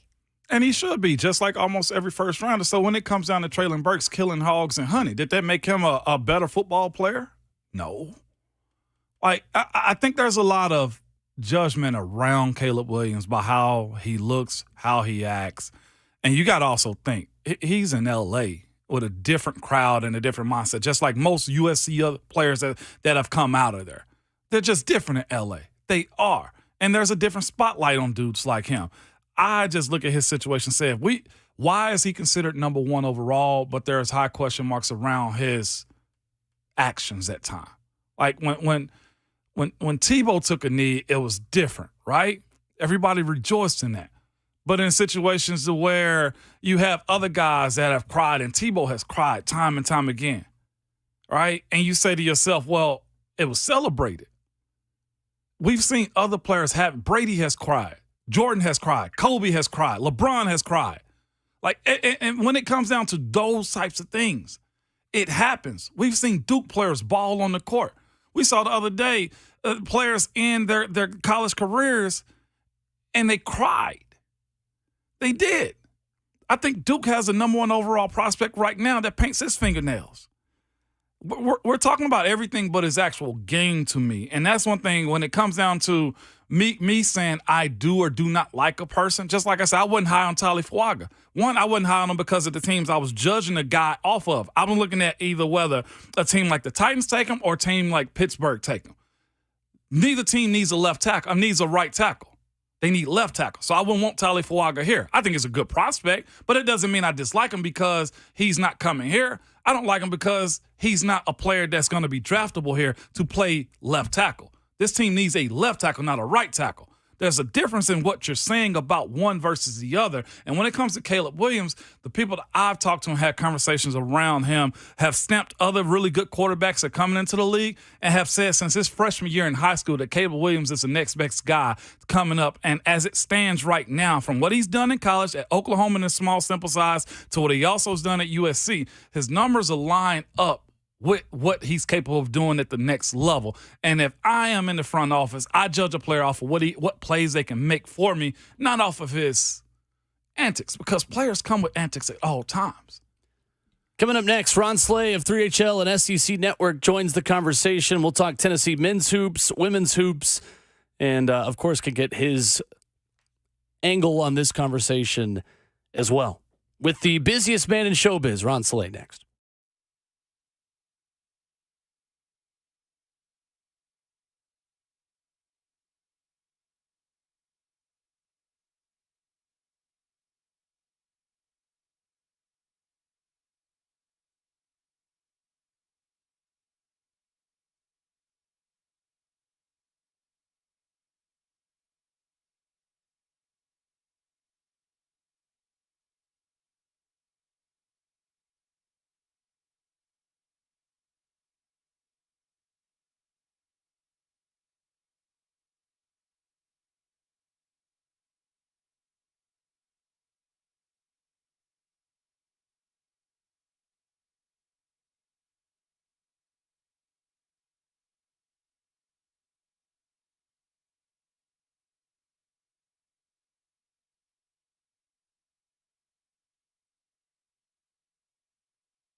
It's Ramon Foss for Hiller Plumbing, Cooling, and Electrical, man. One of the best things about Hiller is this. One, they're prompt, okay? And they usually will schedule ahead of time, too, to let you know, hey, Ramon, we're coming on Thursday. Next thing you know, you may get a call. Do you have an opening on Wednesday? Yes, I do, because I need this fixed right now. And that's one of the things you'll get from them is 100% satisfaction. They live by this creed. Happy you'll be or the service is free. I'm a customer myself, okay? And every time they've come to my house and done work, they've absolutely killed it. And I'll tell you this, too. They've saved me money time and time again. You can learn more about this at happyhiller.com. One thing you'll get from them is the professional experience. They send trustworthy technicians to your home, and they will leave it cleaner and better than they found it, of course, if they're working on it. Care is one of their core values. They believe that when you care about others, everybody wins. They'll take care of the customer on every job every single time. And another cool thing is they offer true transparency pricing, which means that whenever you get your bill, they're going to itemize every single thing, the work they've done, the labor in, so you never have any hidden costs, no added costs, no surprises when you get that bill. If you have any issues around your house, whether that be plumbing, heating, cooling, or electrical, reach out to the people that I trust at happyhiller.com.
He's been everywhere around the country, and right now he is in the building.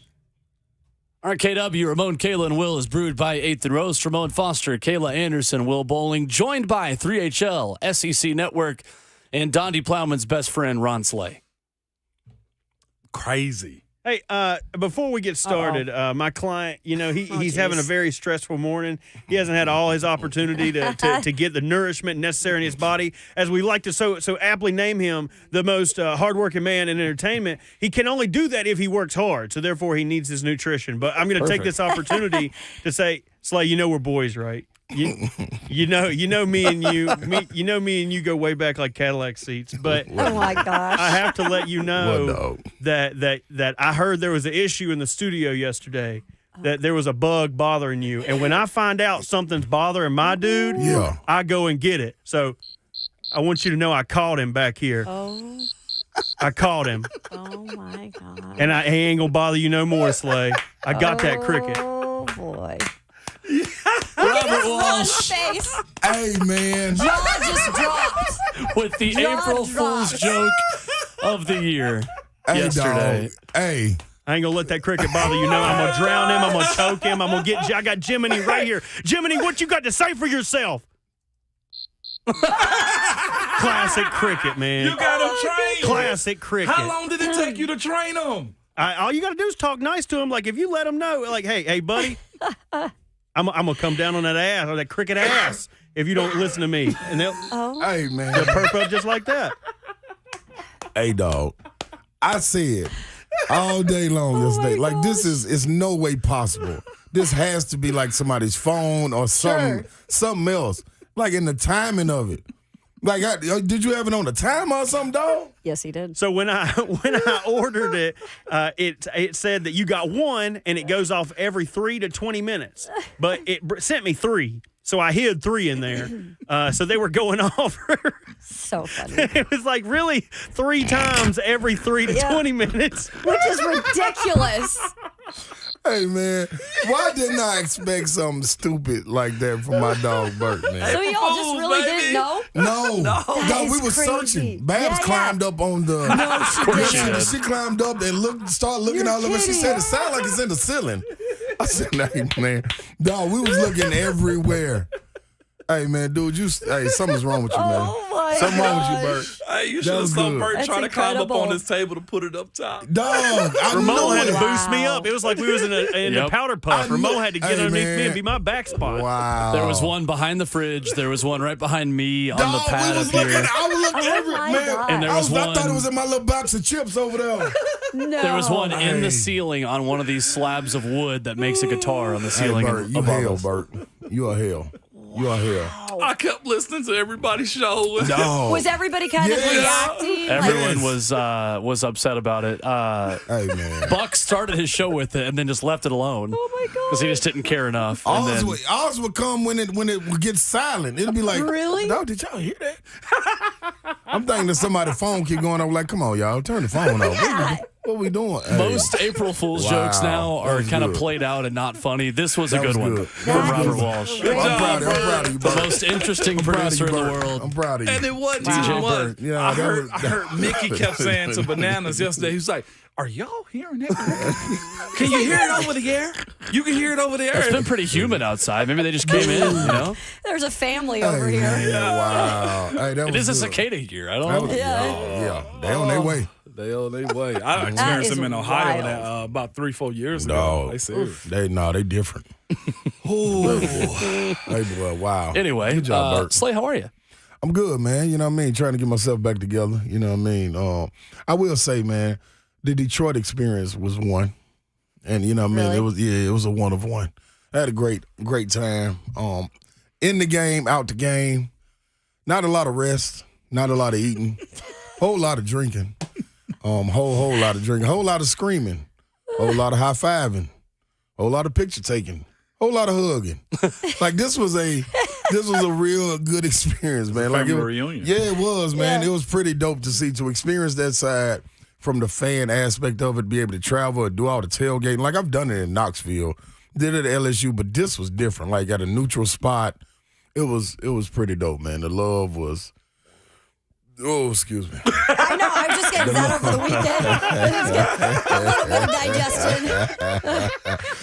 That was great. Yeah, man, the love was crazy, man. But it was interesting to see. I never screamed that much, and that was while I played coaching. I've never yelled that much at a game. Like I lost myself in the game. That's pretty cool, though, because you can't do that often. You know? No, exactly. The guardrails, I was trying to pick them up. I saw you leaning over the guardrail. I was trying to pick it up. Trying to inch them closer. Yeah. Okay. I was trying to pick it up, and a bad call, I would start shaking it. You know what I mean? But they was attached, so I couldn't all the way. But the little lady, she was a Purdue fan sitting in front of me, so I was trying to get on her nerves at the same time. You know what I mean? I was that obnoxious guy, so that was pretty cool. Didn't say a lot of cuss words, which was good. Not like Zach Edey. Yeah, because I was so close to the bench. I didn't want to be like, who is this out of control? This Slay again. Look at that. Still being a pro. Yeah. So, you can wear out your welcome when you're that type of person. And I ain't want to be that guy. You know what I mean? Yeah. So, it was good, man. It was a hell of an experience, man. I was doing my pod yesterday in your opening hour, so I missed it. I heard you went the heck off. Mm-hmm. I heard you went the heck off. I did. Rightfully so. You know what I mean? Like, because when you're playing in a situation, it's only one way to defend guys that are either bigger than you, more athletic than you, a little quicker. You got to be able to be cerebral and understand the game and use that to your advantage. So one of the rules is 3 seconds. So knowing that it's only so long that you can stay, you're supposed to be 2.5. When it gets to 3, it's supposed to be a violation. Playing the post, you're not supposed to be able to catch the ball, get in the paint, pass back out, stay in the paint, and receive the ball in the same spot and make another move. Like that's impossible. That's at least 6 seconds. There's no way you can do that. No way possible you can do that. So, to his credit, like he used it too. You know what I mean? Like they didn't call it, so it's not a violation. You know what I mean? Unless they call it. So, if you're 7'4", you're unguardable. There's no ifs, ands, or buts about it. Like if you got a little bit of skill, you're that close to the basket. And he got skill. No, the man's dominant. Like the man can play. You know what I mean? Ain't no ifs, ands, or buts. Man, knock his free. He worked his butt off to get to this point. You know what I'm saying? Like his freshman, sophomore year, man couldn't make it up and down the court 3 or 4 times. Barely pick his feet up. Last year, even though getting the National Player of the Year, he still was a struggle. You know what I mean? To be able to play like 30-something minutes. I mean, yeah. Didn't he come off for like a second or something? Like 30 seconds at the most. That was it. They put him right back in. 27. So put him right back in. So credit to him, but at the same time, you have to give something if you're not going to call something. Sure. And I don't feel the give was there. You know what I mean? As far as the post play goes. And that's coming from a physical post guy that I would have loved to be able to play that way. I guarantee I would average 30. I can guarantee I would average 30 if nobody ever said, hey, man, you got to clear the lane. Or, you know what I mean, working out for position and carving out space, all the bumping and grinding that takes place and not getting called for a foul. Boy, Slay would have been a monster. A real monster. And you were still a monster. I was a dog. Hey, could DJ Burns cause some issues for him? I think so. If given the opportunity to meet him at the free throw line, collide, and then they just wrestle it out. And the refs don't call it. Like, that's the way we used to play. When I had to play against guys like Mario Austin, I had to play against guys like Udonis Haslam. Like, they knew it, I knew it. Erwin Dudley, that played for Bama. Like, they knew it, I knew it. Once we get down, we sprinting to the free throw line, you better beat me there. And if you beat me there, you better meet me. And you could actually hear it. You know what I'm saying? With sweat flying. And it was cool. Everybody knew. Like, you just got to be ready to collide, and then you work for your spot. So if he's able to do that, he can cause a challenge for Zach Edey on both ends. Because if Toby Walker can get his hook shot off against Zach Edey consistently, DJ Burns with that weight, and, you know what I mean, Force can get his hook shot off his lane. Can he sit in the paint against DJ Burns? Because if that's the case, and they got to allow DJ Burns to sit in position and body too. It remains to be seen. Who's the ref that called yesterday? The official that called yesterday? He's talking about how you call and officiate games as far as the rules. Tony. I missed what he said. He was like, a lot of officials are like, man, I haven't called 3 seconds all year, so I'm now going to change it now. And that's what I was explaining to Babs. She was like, are you sure that's the way it went? I was like, yeah, like you got to think about it. The superstars come they bring the crowd. The crowd comes to see the superstars. You don't wait to get to this point to all of a sudden change the way that you're going to call the game and remove this guy from the game, right? Whether that be fouls or anything. My whole thing is let it go both ways. I'm not arguing that it's a foul or it's not a foul. I just want it to be both ways. There's no way their four-man should have been picked up with fouls. He's playing the same way Tobe is playing. JP Estrella is playing. Like, those shouldn't be fouls if you're not calling them the other way.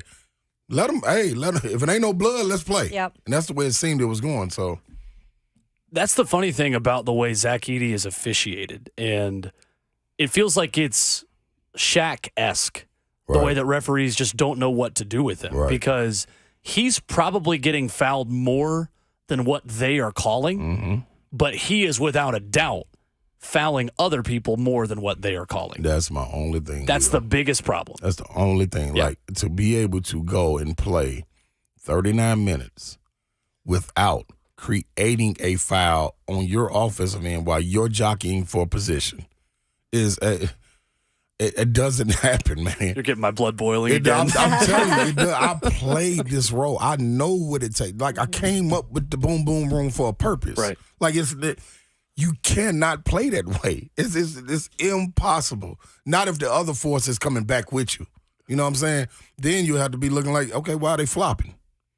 Nobody was flopping. Everybody was holding their ground. That's the wildest part. So the crazy thing, I had a lot of fans and Vandy fans specifically who hate Grant Williams who would reply and say, "Oh, well, but you had Grant Williams." You realize how many times Grant Williams fouled out of games? Right, exactly. Didn't he foul out of the Purdue game in 2019 in overtime? Like, this is not like what we as sports fans love on social media to say this is the same as that when they're not even close to being the same thing. Like, Tobe Awaka has more fouls than Zach Edey in a third of the minutes played this season. Literally, a third of the minutes. And we're still going to have people hear us have this conversation and say, well, y'all just blaming the refs, right? You're just making excuses. Let's walk and chew gum at the same time. Like, you can have a discussion about how moving forward into the Final Four, this guy is being officiated completely wrongly. Right. While also admitting that if Tennessee had just made some shots down the stretch, it wouldn't have mattered, and we'd be talking about Tennessee versus TJ Burns right now. And it's one thing when you go back and look at the game and you say, did Tennessee have chances to win? Yes, without question. They could have made some more shots. Did Purdue have a chance to run away with it? Yes, they could have. But the discrepancy came in only to me the foul. That's it. The foul attempts, the foul shots, and the fouls given. That was it. Rebounding is going to be what it is. You know what I'm saying? If you're allowed to stay in the paint, of course you're not going to get that many rebounds if you're going against a guy 7'4". It's impossible. That's why 3 seconds. I thought Coach Barnes made a key point. Why has the three-point line been taken back and the lane not been widening like the NBA? I thought that's key. Wow. You know what I'm saying? That's real quick. Like, the game has become about space, and you put the three-point line back because it became too easy for guys being able to shoot. You had centers. Pat Ewing was out here shooting threes and stuff. You know what I'm saying? Then they moved it back. Now the game is more space, but the lane is still the same size. So your help side defender, when having to come over, that's a long recovery.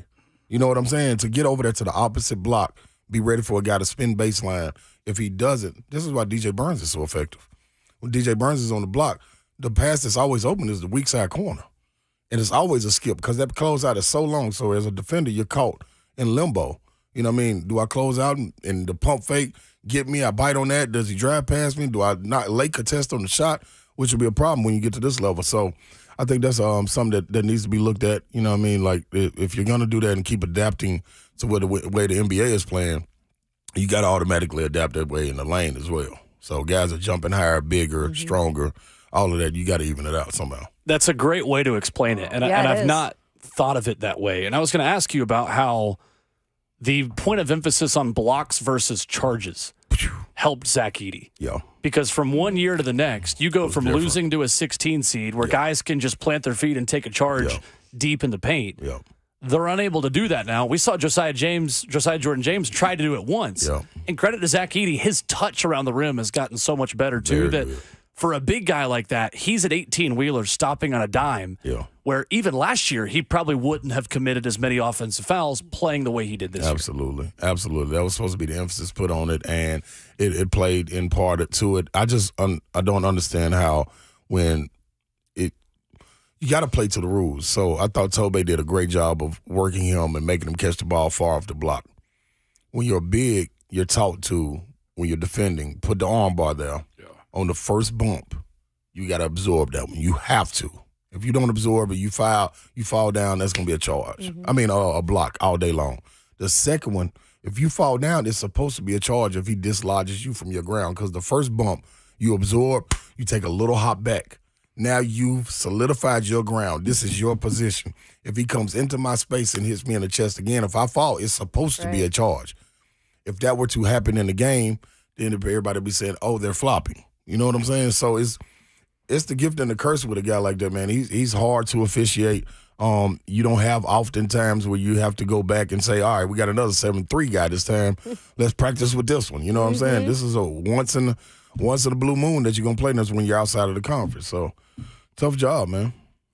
Ron Slay in studio with us, 3HL and SEC Network. Coming up, I want to talk about the Lady Vols, and everybody loves Kelly Harper. Everybody knows Kelly Harper is a great ambassador for Tennessee. How do you go about replacing her with the amount of money you've already spent to make the change? We'll talk about that with Ron Slay coming up next.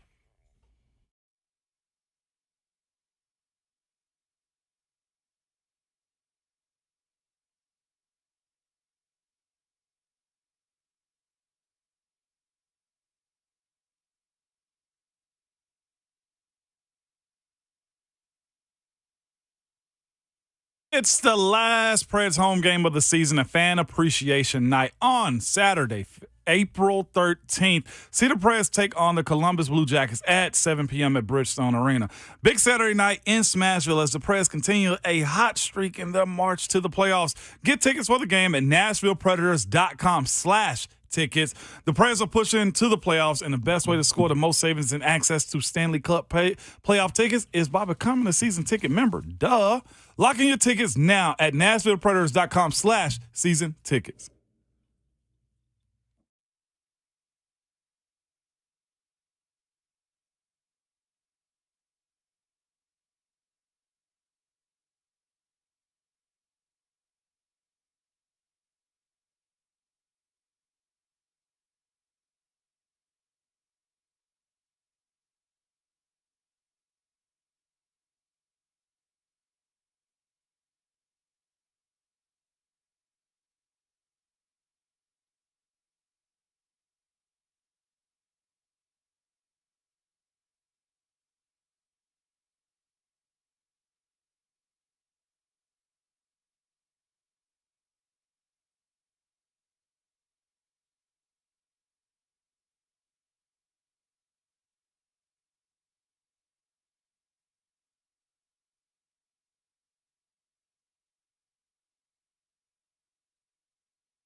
Wrapping up the show, Ramon, Kayla, and Will. RKW is brewed by 8th and Rose, Ramon Foster, Kayla Anderson, Will Bowling, and Ron Slay. Slay, I think we all hate it for Kelly Harper, the person and the ambassador for Tennessee basketball, that she was relieved of her coaching duties yesterday, but a big opportunity for Tennessee women's basketball. What was your initial reaction yesterday, and what are the qualities you think Danny White should prioritize in his next head coach? Man, I felt bad for her, but I think this situation is different than others. I think back to like when I was talking about Stackhouse with Vandy. He should be given one more year, and I felt like that for that situation, he should be given one more year because what are you going to get? In this situation with Kelly, the reason I think it's different is because there's a different standard and expectation. I was talking to a couple of Lady Vols yesterday, and I was like, man, what do y'all think about it? And she was like, man, we ain't been to a Final Four, and I don't know how long. We ain't won a national championship since 08, 07, whatever it was. Yeah. And I'm like, dang, that's kind of crazy. Like, I'm sitting here talking about Tennessee trying to get the regular season championship, and like, man, that's a good year, boy. Ooh, they can get to the Elite Eight, man. They had a really, man, that's not their thought process. Nope. The expectation is different. So if you go to back-to-back Sweet 16s, oh, cool, but that's almost a failure. You know what I'm saying? When you think about what the Lady Vols program has done for women's basketball, I think it's different, and rightfully so, because they set it there. They set that bar there. Coach Summer did that. I do think now walking into this situation, you're removed far enough away from having to have a woman be the head coach because of what Coach Summer did for the women's game. Why would you let a man come in there? I think you're removed far enough away from that, removed far enough away from the Lady Vol tree to have that. Would I like it to be Kara Lawson? Without question, that's my number one. I think Walls at Louisville would be another. Matthew Mitchell, that retired from Kentucky about 2 or 3 years ago, maybe 4 or 5 years ago, I don't remember. But Matt Mitchell, he knows the SEC again, and is a really good coach. So it'll be interesting to see. I heard you talking about the USC coach. I just think that'll be so, like, if I'm in that situation, when you get a Juju Watkins, Juju recruits for you. You know what I'm saying? Like, other greats want to play alongside her. So I think it would be so tough for me to walk away from that, knowing that even if I can just take 1 or 2 recruits, it still wouldn't be the same as having I think this is a iconic player that we about to see in Juju. This, you know what I mean, once she gets sophomore, junior, she senior. move like a freshman, but she don't play like one. If that can make sense to you. No, she's way more advanced. You can tell she's young, but you also look at her and say, oh my gosh. Like, even in a losing effort yesterday, like, imagine them coming to you as a freshman. Yeah. Already. And she answers the call like, she's clapping her hands, not in an arrogant way. It's, man. That's a big body player. I'm watching her for years to come when it comes to her basketball skills, man. She's not no little female, man. Like, she's not the 5'7", 5'8", full of Wiley, like 5'9" at South Carolina. No, this is a big girl moving, you know what I'm saying, and playing on all 3 levels. So it's going to be interesting to see which direction they go. Danny hasn't missed. No, he hasn't. He made us shut up about Hypo. That's what I said earlier. Yeah. You got me thinking back to Shannon Bobbitt talking about small, shorter point guards and Angie Bjorklund. Down memory lane. Yeah, That's funny, though. But listen to the names. You look at those recruits. I'm telling you, man. It's Alexis Hornbuckle. You said that yesterday, too. Shakina Strickland. We had a think tank conversation yesterday about that. Like, great people aren't afraid to do great things, right? Absolutely. Risk takers. Absolutely. In all things. Like Jordan, risk taker. LeBron, risk taker, going to Miami. Yeah. Coaches have to have that same mindset, too, as far as how you walk into somebody's house as a 5-star. Yeah. And say, you belong with me. And not necessarily thinking that your mold would work. Your mold doesn't necessarily work at this level where you're supposed to play. Your mold in Kelly's, and this is no knock to her, she's a great player, but she's a plug-and-play type player. You need transcending players when you're trying to play at that level. If you look around the top creme de la creme of players in the women's game, all of them are separated because they are that good. Like, you got to have those. Yeah. They don't have just one Rakia Jackson. They got 2 or 3 of them. You know what I'm saying? And then there's some other ones that are going to be like that. When you look at LSU, Michaela Williams, a freshman, dog. Flage is sophomore, dog. You know what I'm saying? So you got to continue to build and be able to keep stocking. The next area you mentioned, Flage, you mentioned the other girl, LSU. So as far as the women's game goes, just because Caitlin leaving and Cardoza and all those, Still in great hands. Juju, Flage, Paige Beckers, Fuller Wiley, and I'm sure some more on South Carolina roster that we just don't know about. You know what I mean? Like, right. The list goes on. Well, and on. now they're allowed to be exactly, and they can be themselves. They can be kind of the like we've seen some of these girls stand out because they're their own almost marketing, tool and what they do, and they've been given a handbook. I feel like future players to be like, hey, you can do this. Yeah, absolutely. Like, and you can be yourself still doing it and be really good. Yeah, and the funny thing, I was having a conversation with one of my partners in the basketball chat, and he was like, man, the game is really good right now. You look at all these people, Caitlin Clark, and I said, man, listen, it's been like that down here. Sure. You know what I'm saying? I know up in the DMV area, y'all got a lot of hoopers, and there's a lot of males that were having highlighted. But down here in the South, on the West Coast, it's been like this with women's game. It just ain't been highlighted. Like Shamika Carolyn Aldridge was at TSU doing the same thing before Meek was doing it. You know what I mean? You look back at the Cheryl Miller swoops, out like the list goes. Yeah. It's crazy. Texas Tech, La Tech, USC, like Texters. Man, Mississippi State, Latoya Thomas, Texas, Baylor, like, man, dude, I can go on and on. Like Oklahoma. It's just weird, like you listen to other people that just got hip to it. Like we've been watching women's basketball and it's been packed. And it's been not the kickstand three off the hill. Like they've been crossing and pulling up fluid. Like Candace Parker was a point forward before they were point forwards. Been a different game. You know what I mean? So it's just good though that globally and nationwide, you're really getting to see it in this spotlight shined on it. You know what I mean? But they've been getting down. I love it. It's crazy. Like my mentions the other day being like, well, I mean, everyone in the SEC has a national title more recently than Tennessee, other than a couple teams. And they were just counting football, men's basketball, baseball. Like, I love baseball, but if baseball is a major sport, women's basketball triples the viewership. It does. In what college especially baseball now. gets. Yeah, especially now. It's insane. Ron Slay is our guest every Tuesday on RKW. Playing hurt. You're playing hurt but not injured. Yeah, man. There's a difference between hurt and injured. I'm fighting through, man. I'm going to go get me some bourbon now. So by the time I get here for 3HL, boy, I'll be good and full of it, y'all. Appreciate you making time for us, as always. It is your birthday. Shout out to your man. Happy birthday, my Mayor. Get a cake today? Tune in. We're going to give him a little baby bunk cake or something. In the noon hour, after he talks with the media, L'Jarius Sneed will talk with Buck Rising. You can hear that right here live on the Buck Rising Show. Tomorrow morning, Mike Keith, Rhett Bryan, much, much more on the way for your Wednesday. Ramon Foster, send us home. I got nothing for us. Hey, y'all be safe on the road today, man. Get off the road. That wind coming in. Be safe. Find your shelter. All those types of things if something arrives. But Bert, send us out the proper way, man. Oh, God. Man, this is dumb. Oh, goodness. It's a dumb show.